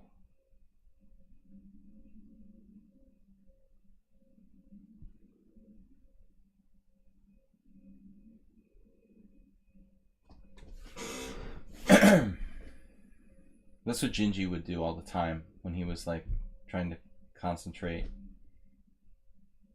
Nervous throat clearing sound. People do that pretty often. Now I'm just doing it because I have a cold or whatever, but I just like remembered Roman incessantly doing that sound. Sometimes you get those opponents who do these like nervous things. It's really best to tune it out.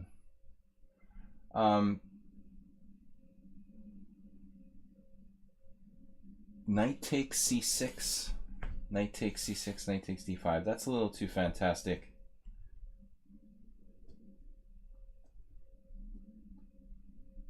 You know, Slemon, it's funny that you say that about the Sveshnikov. I think that some grandmasters might actually go as far as to say the Sveshnikov is like a drawish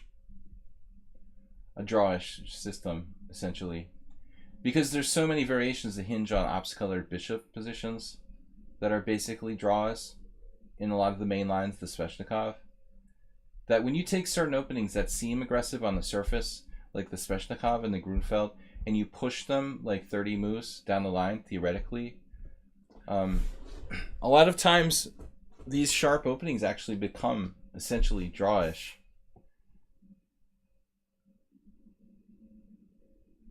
I think the key is to play, to play for a win, to keep the pieces on the board and avoid lines where you're exchanging a lot of stuff. That's why Carlsen played the Stonewall defense. I'm pretty sure. It's like kind of dubious strategically to play the Stonewall Dutch, but Magnus was successful with that, because the pieces stay on the board in the Stonewall Dutch.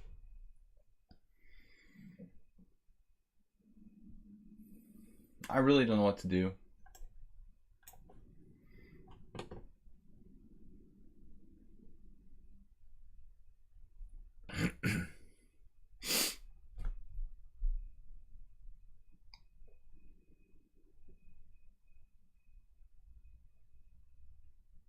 Infinite Flash, just you're just reading my mind, dude. Knight g4, knight takes c6. But you liked it right away. I was hoping for knight g4.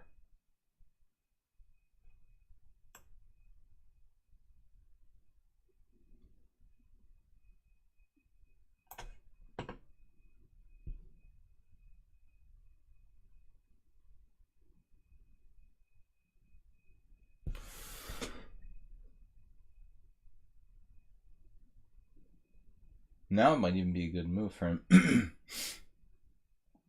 I should really stop giving my opponent ideas. Knight g4, knight c5, bc5, or knight g4, knight c5, knight e3, fe3, bc5. White is probably not really that good there. But I don't know what to do. I guess I should have played a3, h3. I mean, what is with me today? I should just play h3. Much better move than knight a4. Marshall is a prime example. Yeah, Slemon, that's a good example too. Great example. So these games actually, the Marshall is supposed to be this ultra aggressive gambit, right? But it ends up being like a draw in all the main lines.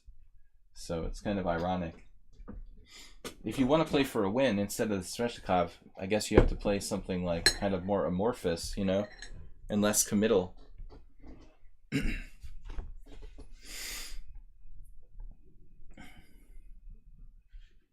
Well, okay, the 95 variation of the Sveshnikov, which was really not very popular until now.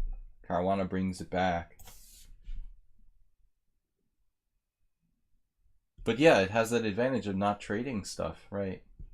It's pretty much what we're talking about.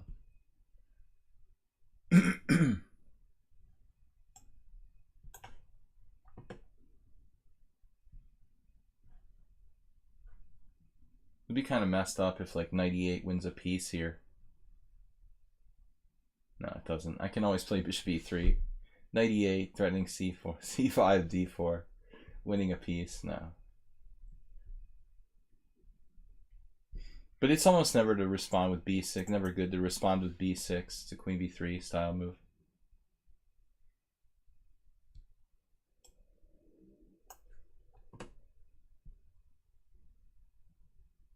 Classic London. Sitting there with my bishop just chilling on d4.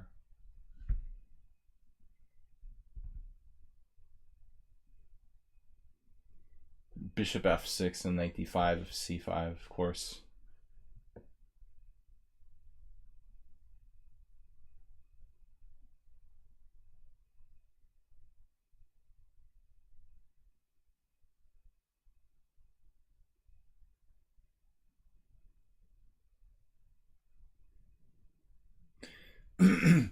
That's funny. Infinite Flash Chess. A friend of mine who was like depressed purposely did that with white once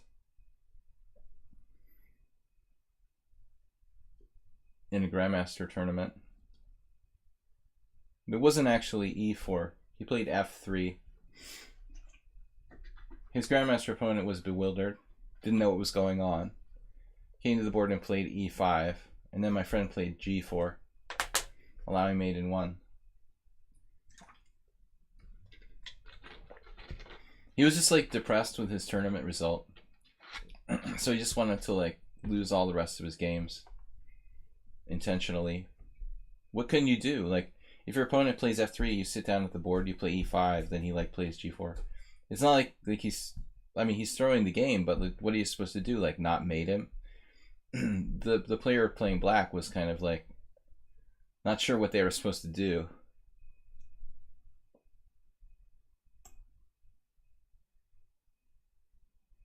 Hokba.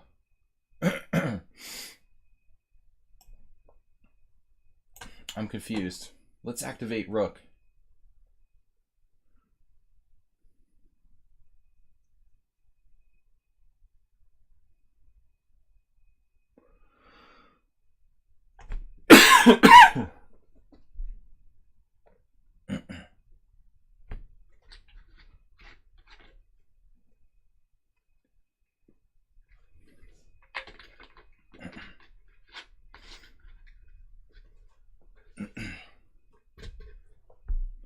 I've been thrashed by at least one autistic chess player.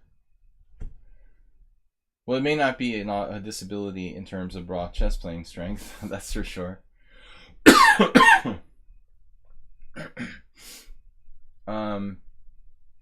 Depends on how you define disability, I guess. It's a matter of definition. So, what am I doing again? Okay.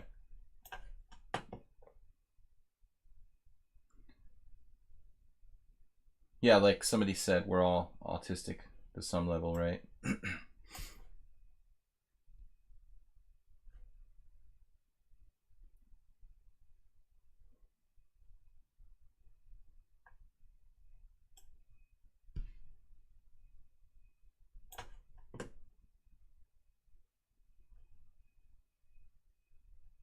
Time to move on to plan B. Allowing c5 and just dealing with it.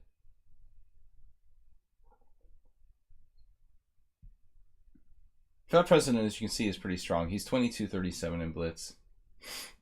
No, this is rapid, my bad.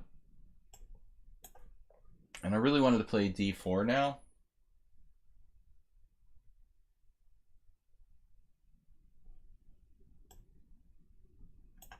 It's a little weird. Now I allowed him to play d4, and black's probably better. Damn it, I should play it.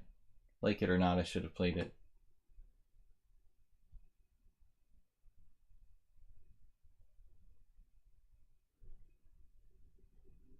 I can't grab this piece. Now black's just better. I had to play d4.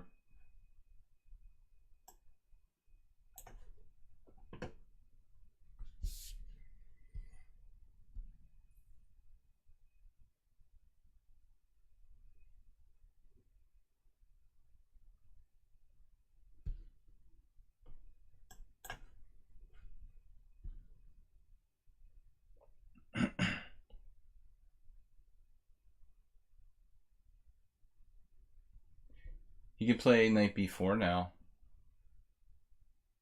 Particularly strong. This is like a nightmare for white. Tied down to the a4 pawn, the b2 pawn. My queen is compressed. Now I had to do this to make it worse. Weaken my b3 pawn.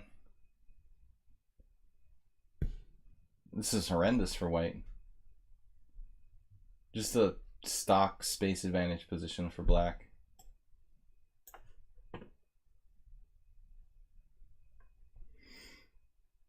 Rook e5. Maybe rook e5, e4 saves. No, that doesn't save me. Not a good idea.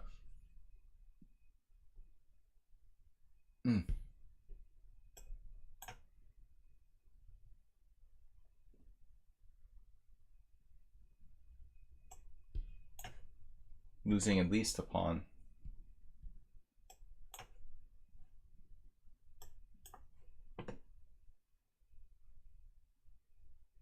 Maybe I can trap his queen or something. Yeah, right. Good luck with that.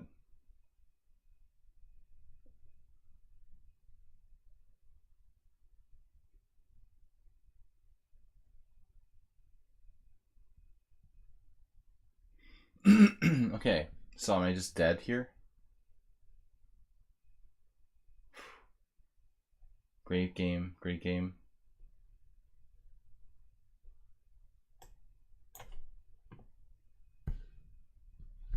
Great game by black, was what I was trying to say.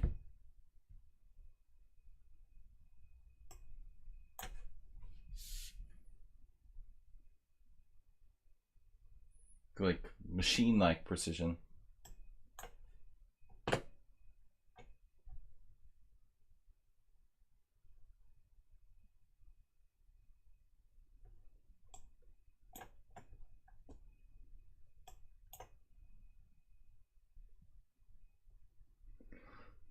Any kind of chance here for me?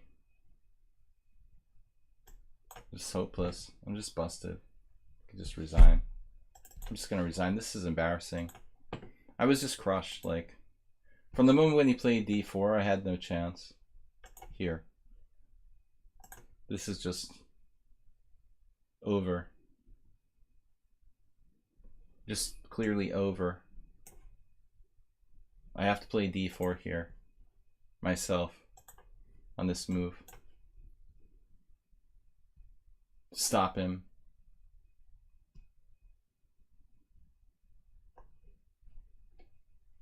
Check out black's score.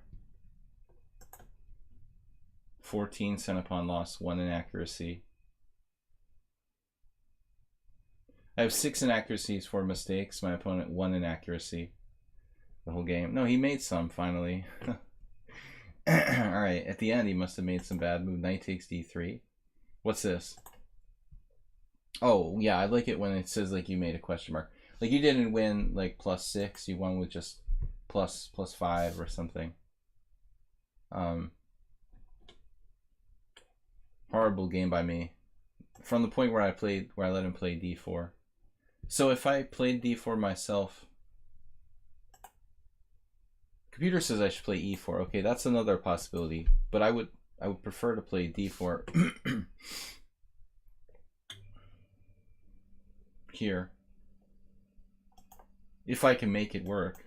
I mean, I was thinking that I could make it work because of the d6. I'm not actually sure what the problem is here.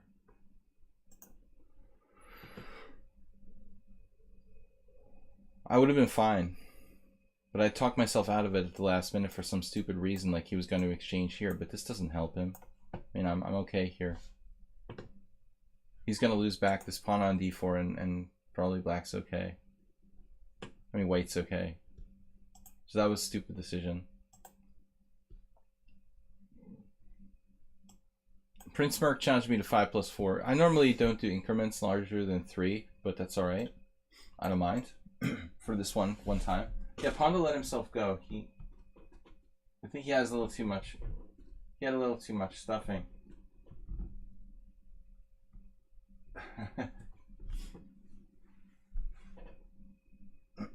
Alright, Panda.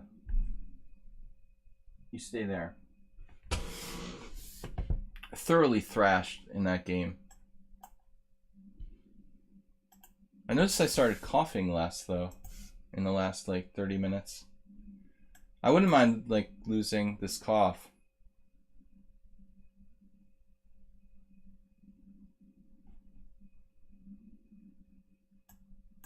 Oh, he's 23, 22. With a brand new account. I normally don't play people who have less than 100 games.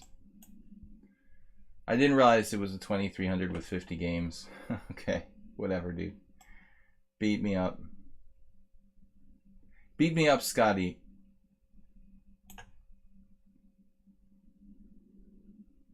I just lost one game. I'm about 200 rating points below where I normally am at, blitz-wise. Because I was playing when I was too tired.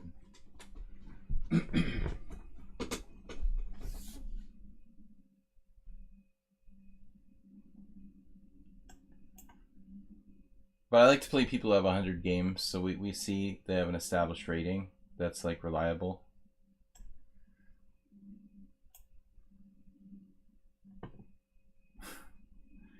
I haven't reported anyone for cheating in a long time. Just too hard to definitively say if people are cheating or not.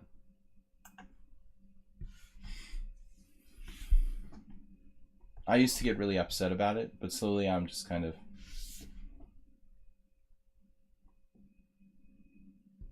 not seeing it as often. Yeah, I mean, some people are really blatant.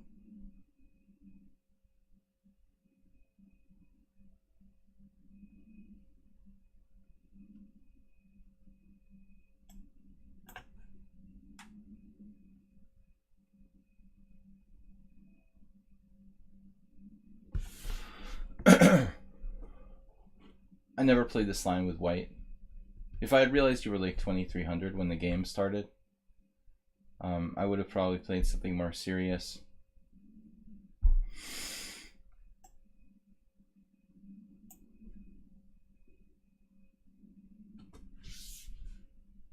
Yeah, sadly we can never have chess tournaments for money online because of this problem.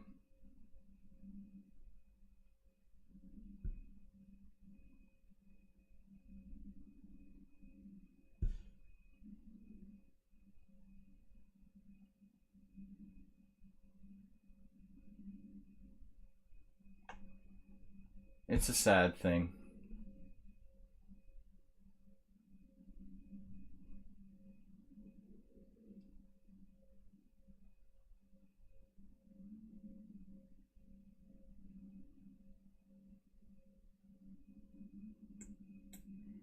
What do I do now?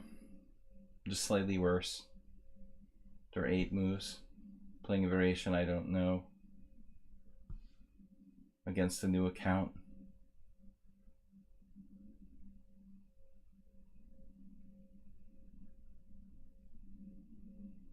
I really don't want to get beat down in 20 moves by perfect play. I didn't come here for that.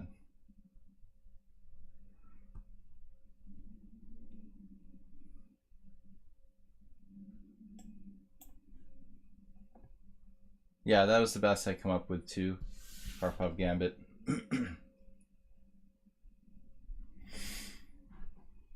White's already slightly worse. I don't know the theory of this line. It's an old Nimzovich line. But he already did something like... I thought something was slightly weird about this. Maybe they play like knight c6 first? I'm not really sure. I can also castle queenside, I know that.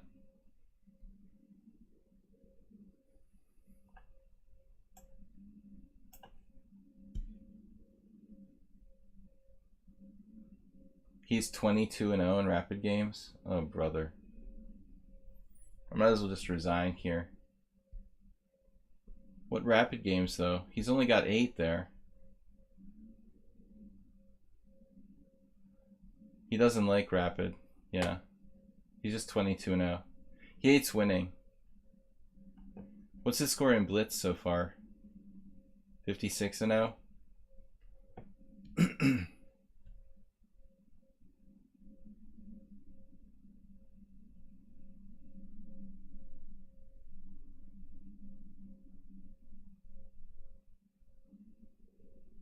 What's his blitz score?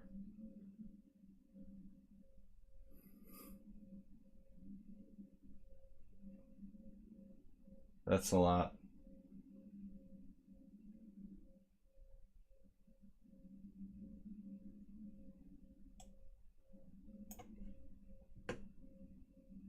Try to overprotect.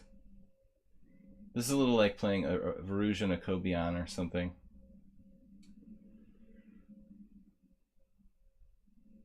I don't really like my chances.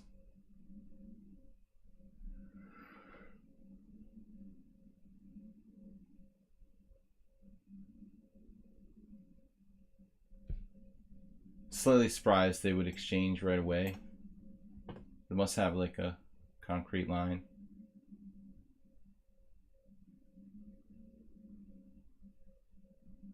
I feel like just resigning now.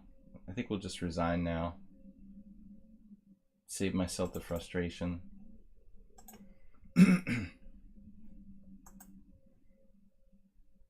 It's already like +1 for black. I don't see the point in continuing.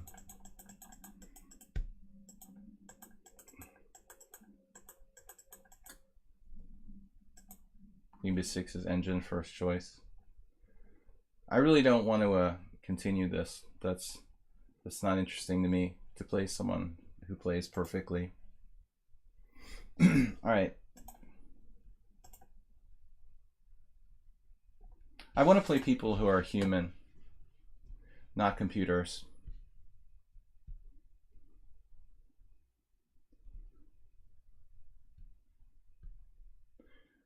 Vichy the player.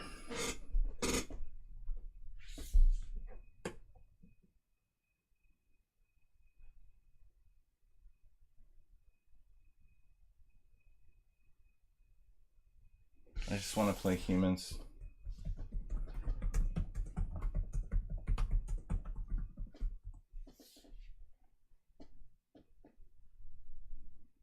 That's fine. It's a waste of time to play computers, dude. I stopped playing computers 15 years ago. Vichy the player is not here.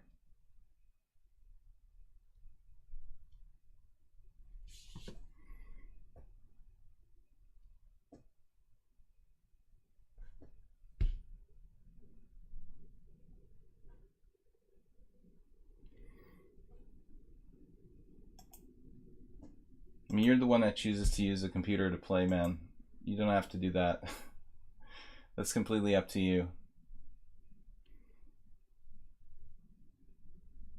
What's going on with the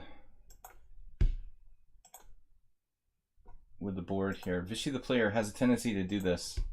A lot of times they challenge me and then they don't seem to be there. Never thrown a game. He doesn't want to throw the game by making bad moves on purpose. That's very generous. Nor would I want anyone to.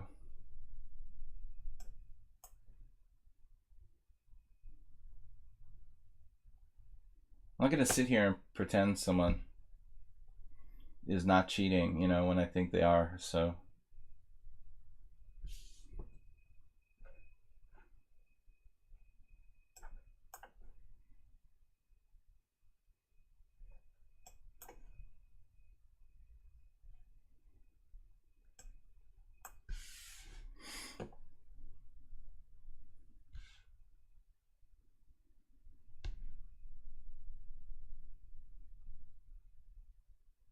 Better things to do.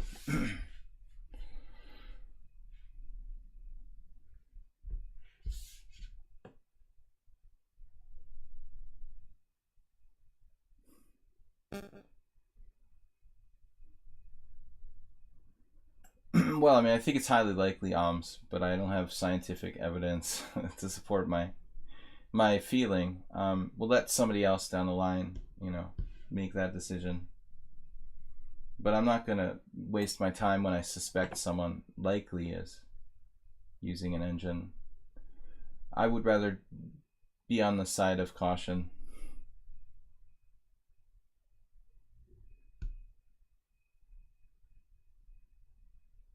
Well, you can intuitively detect people that are blatantly doing it. The problem is the ones that are very tricky about it, you know.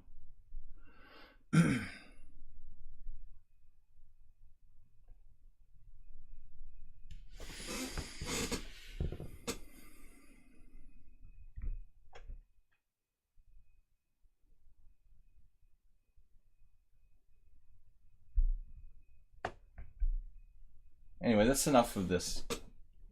Let's just move on.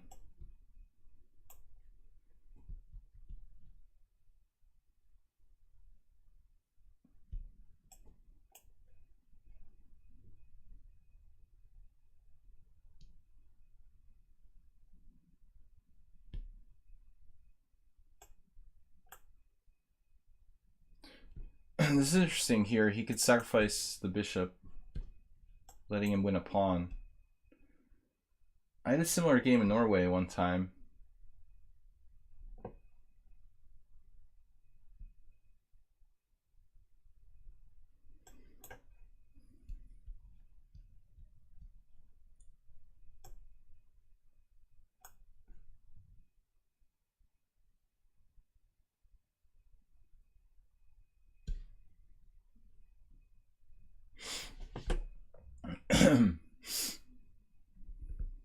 Unicorn 99. I just sacrificed a pawn. I don't know if I have enough compensation for this.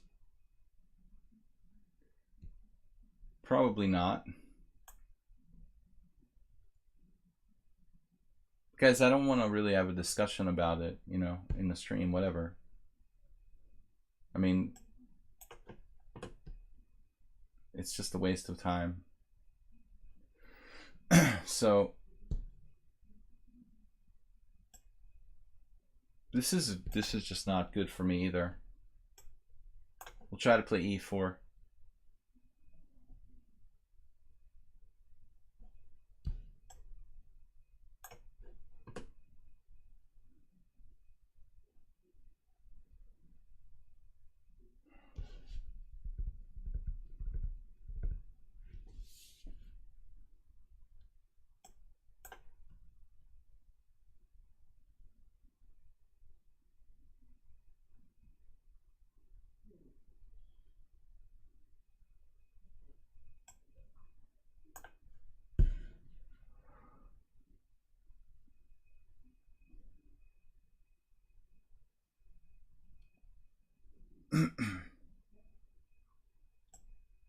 All right, please don't like fight with people in the stream.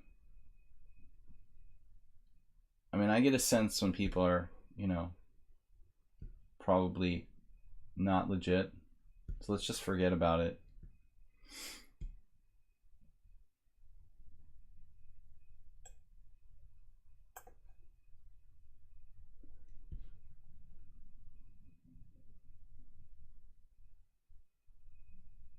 Unicorn is pretty tough, and the score that he has doesn't really do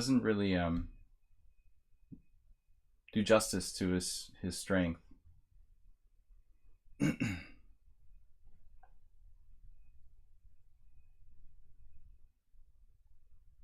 Karpov Gambit, if you could stop like provoking people, that's really not necessary. It just makes my stream about this silly stuff, which is, it's not supposed to be. So just forget about it. I'm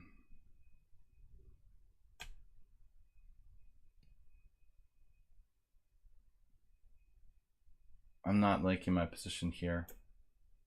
Never got enough.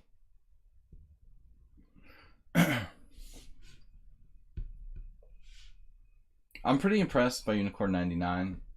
He's 2000. I mean, that's a solid rating. Plays a little too fast at times.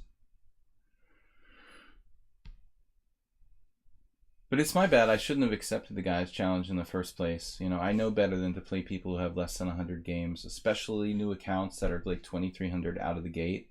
It's a dead giveaway almost every time. You can tell, like, immediately if it's human or not just by looking at their first 50 games. I mean, it would be very easy to tell. Unless they're extremely professional. Anyway, so it's my fault. I wasn't paying attention. You should just forget about it. I don't like this.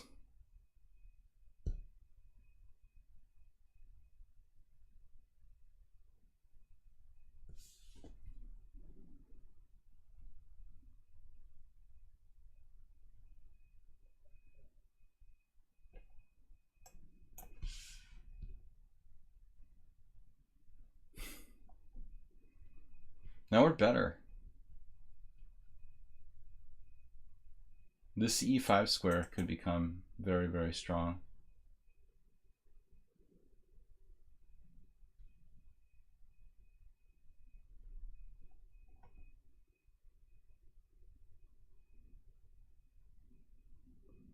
Not a lot to think about here. Bishop h7 is forced. The question is, do I take on h6 and allow him to play like rook e8, rook e5, and potentially kind of create a fortress?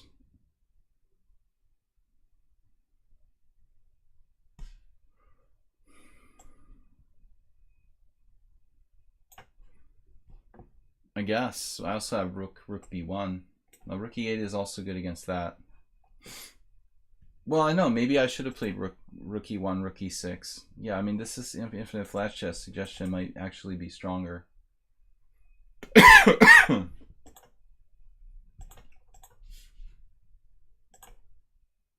This move I didn't even consider.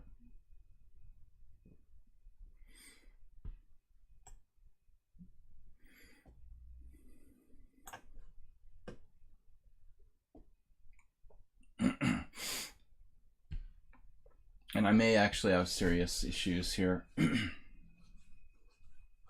I mean, at least in terms of black having enough counterplay to draw.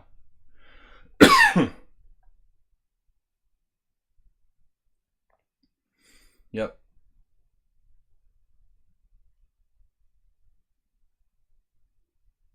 Man, this sucks. I guess I can play king e3. Then there's some weird variations like rook e8, rook h7 check.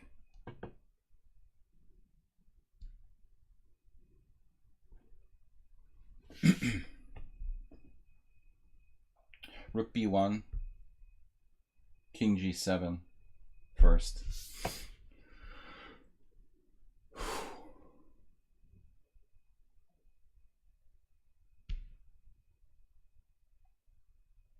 I should have done the infinite flash chess plan with rook e6. I don't know what I'm supposed to do now. Rook h1, go into this rook ending. If he takes, he can also play king g7.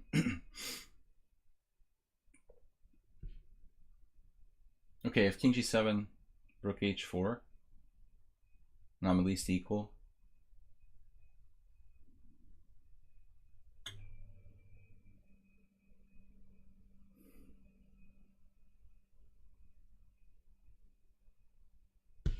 It's basically forced.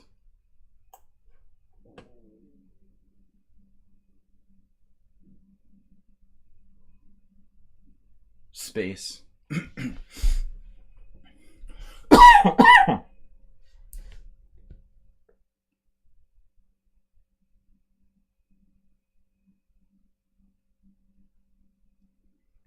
Well, the problem with bishop f3 was the rook takes c4. Now I need counterplay. Where is it?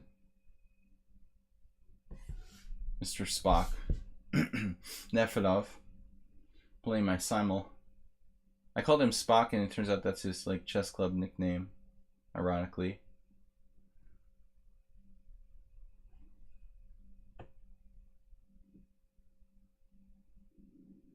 Like literally. Nefedov sent me like his chess club newsletter, and they're like Spock. It's in print.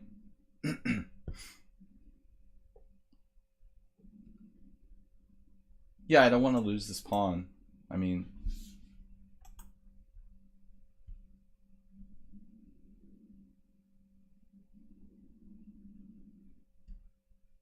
So now I can play rook b1.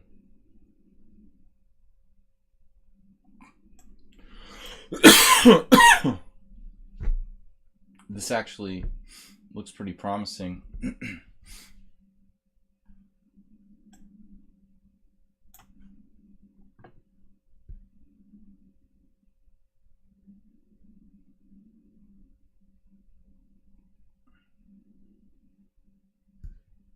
D pawn versus B pawn.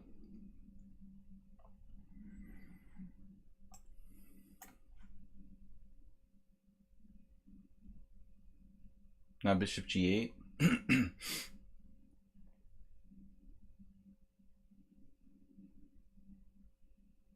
White's better.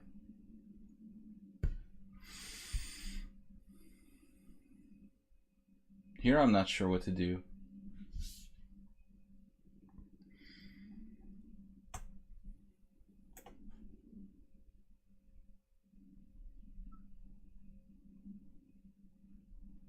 This is not my day.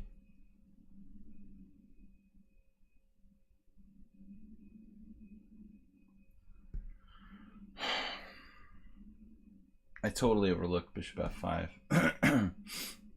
That was a good decision. I knew there was like intuitively something wrong. I was sitting there, I'm like, wait, there must be something wrong with bishop c2. I could just resign now. What is wrong with me?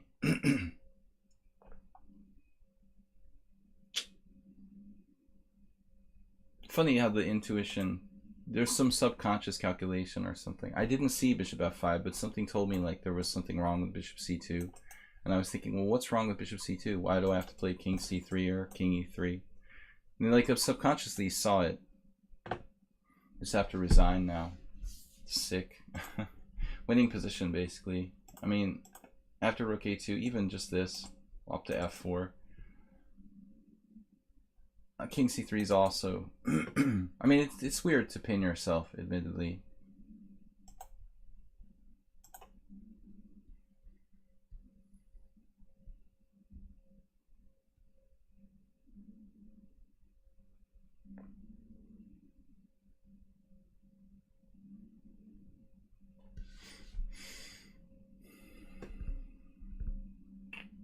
Yeah, I'll just resign.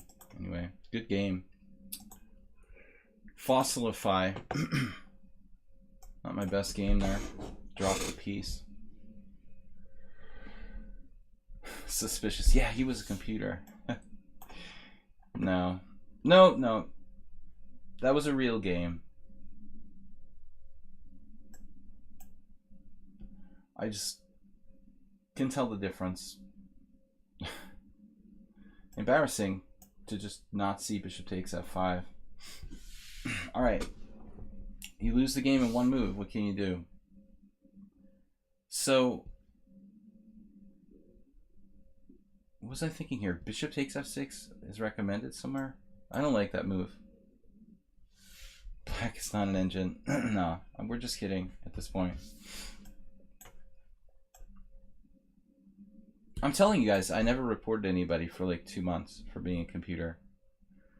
I mean, but you got to eventually run into one, you know? Oh, he made a blunder. He's not supposed to play c5. I'm supposed to have knight b5 now. Whoops. I'm pretty shaken up by today's losses.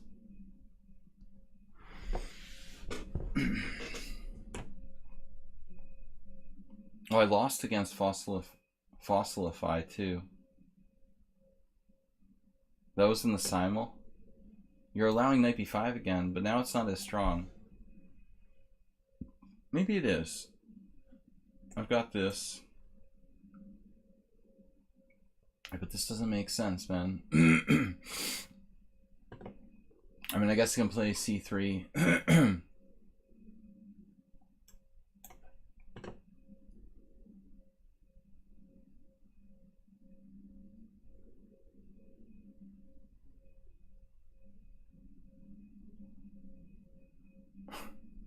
Everything I'm doing, I'm messing up today.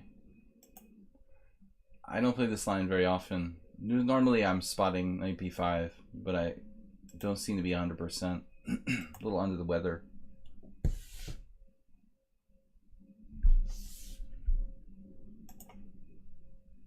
So now I think f6 will actually get some good play. Since I'm sort of underdeveloped here, this move looks a little bit interesting.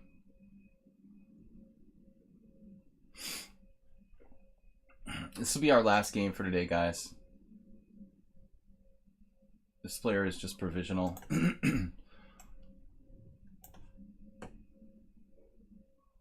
Let's try not to lose. I lost enough games today.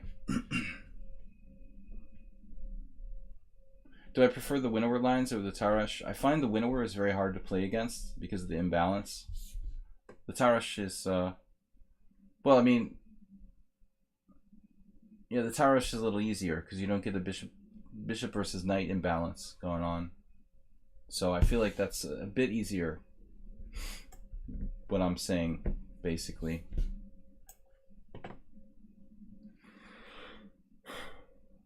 Wonder if it would be safer to play bishop e2 instead of bishop d3. Black has exchange sacrifices here. Fe, Fe, rook takes f3, or Fe, Fe, cd, cd, cd, rook f3, queen f3, knight takes d4.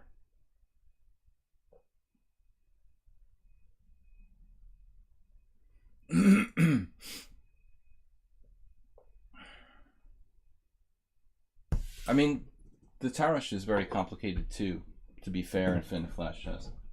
The material imbalances in this crazy. The winnower is really crazy. I mean, those positions become very, very irrational. Poison pen, poison pen, the poison pawn. But those lines are not really in fashion. Poison pawn winnower. Nobody really plays that. Most people play like a6 and stuff. The queen b6 went out of fashion a long time ago. I mean, not to say that it's not possible. Guys, we're going to be back. My cough is better now. We're going to be back on Tuesday with the Blitz. I can't talk. Blitz tournament here on lichess and Twitch around 6:30 p.m. Tuesday night. I'll host the Blitz tournament. I think the cough drops helped. Almost fully recovered now. I can breathe without coughing. 5+3 Blitz Arena. Yeah, tomorrow night. 6:30 p.m. CET. Fossifigo. I don't remember this simul game now. So after deep thought, he came up with our suggested exchange sac. Is there any reason to consider G takes F? I wouldn't think so. I may be in serious trouble here too.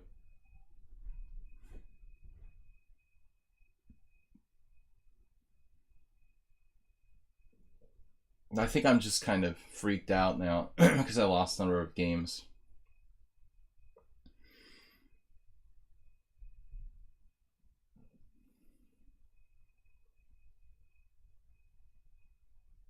But objectively, black has good play for the exchange, I guess. Bishop h7, king h7, queen d3, check, knight f5. Even that's unclear. I would think it would favor maybe black with two pieces for the rook after knight f5.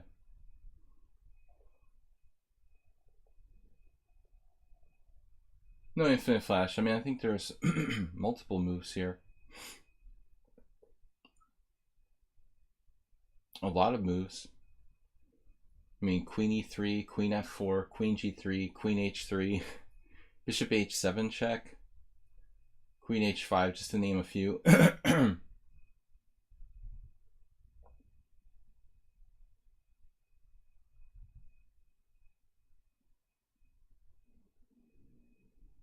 Someone mentioned queen f2, yet another move. This is pretty tricky to decide on which move to play.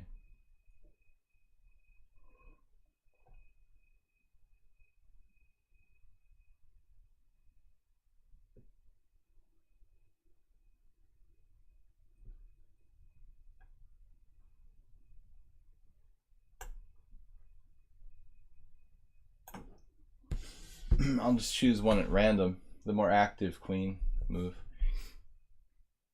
So you thought that queen g3 was better, presumably, because like you're protecting the bishop on d3? I mean, there may be something to that. Because now knight back to c6. I've got no way to protect this on e5. That's lost. If I castle knight takes e5, I'm in danger of losing a piece. But I will have knight c8, rook c8, and I'll have two pawns, you know, and a knight for the rook, which is it's material equivalency. This move is just strange. This is a really, really bad blunder by black. There's absolutely no reason to do that, unless there's something blatant that I missed, which it could be. You know, what am I missing after knight c6? I didn't think white has anything here.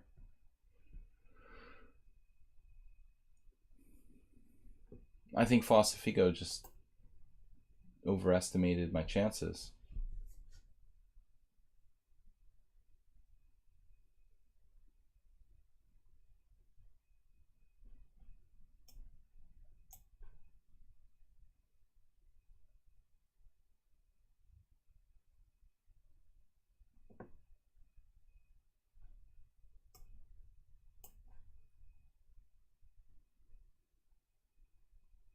Now it should be a technical win. We're up the exchange.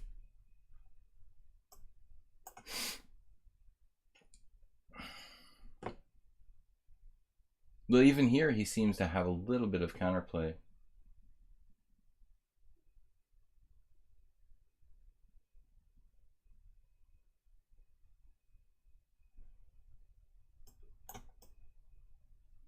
Knight d4, knight d3 check. I lose that b2 pawn. That's really annoying.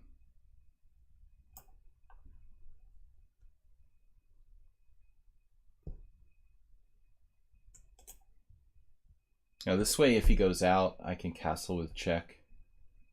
Otherwise, it's king h8, which is really out of the game.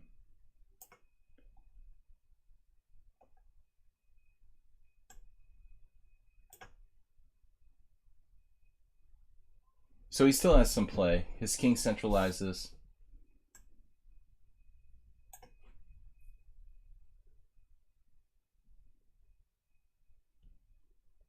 Castle first, prevent king counterplay. Wait. So you're saying I should have castled first? Damn it. That's a good idea. That would have probably been better. Yeah, I agree. I agree.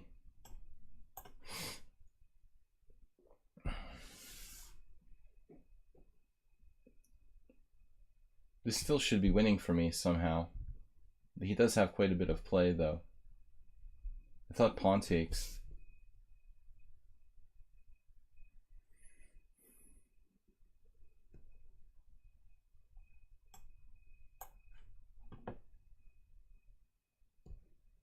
Pawn takes is kind of scary. Uniting his queenside majority.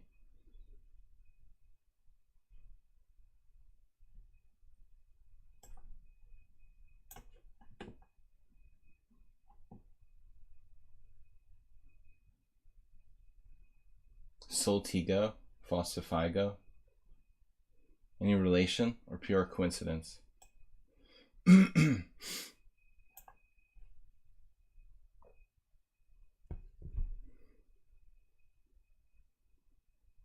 Karpov Gambit, you know, castle's queenside is one of the main lines in this system. So you may be right about that.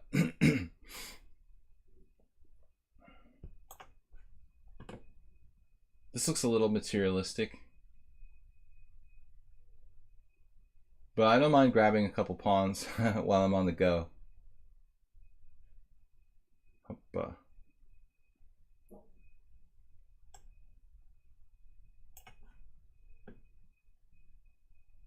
The way I've been playing today, I'll probably lose.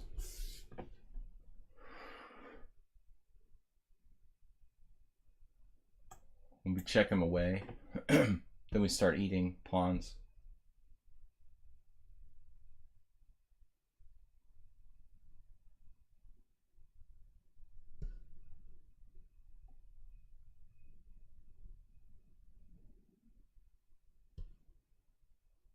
His knight's almost trapped.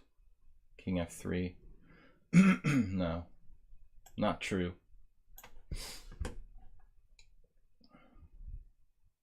This should be a tactical win now.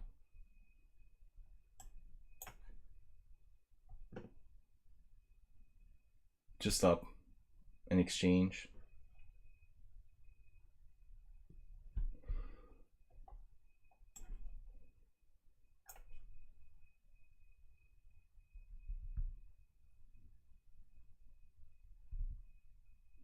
That's our last game for today, guys.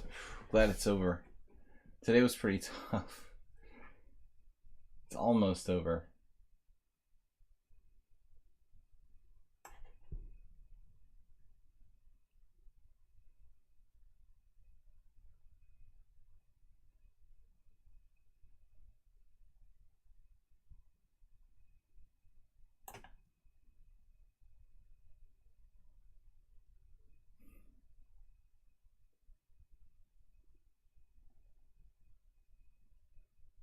Maybe I just miscalculated this wrong. I thought I was going rook f7 and winning the king and pawn game.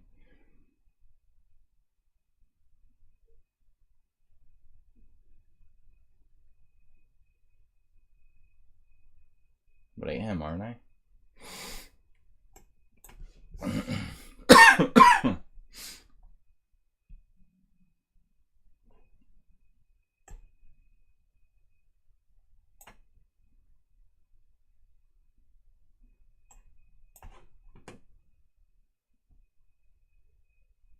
He's got good technique.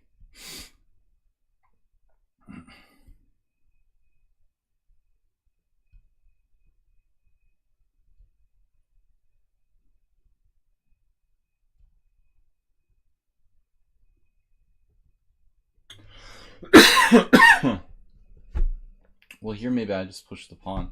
The rook takes. Oh, I've got a5, a8.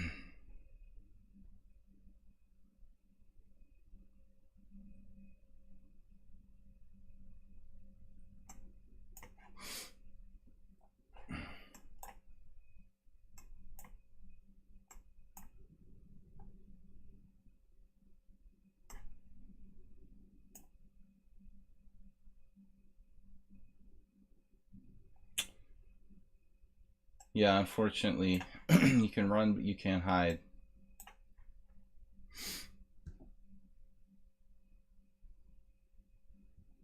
All right, guys, thanks for the stream today.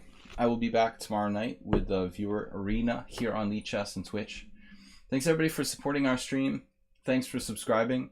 Ponda, thanks for being our moderator today. Whoa. You'll have to play better next time. This was very, very disappointing today. All right. Thank you for the compliment. I will see you guys tomorrow night. Blitz Casual Arena 5+3 tomorrow night, 6:30 p.m. European time. Thanks, everybody, for watching. Thanks to Zenchess for subscribing. Thanks to all you guys for subscribing and supporting the stream. Om's on Twitch, Merrill Dixon, Orlova Chess, and Asterbait for donations today. Guys, don't forget you can watch the replays on YouTube, video chess training on YouTube. Also, I wanted to say you can support the stream with donations via PayPal. And on the Ponda icon underneath the Twitch stream, you can make a streaming donation. Bye-bye, Infinite Flash. Thanks, Asterbait. Bye. See you guys later.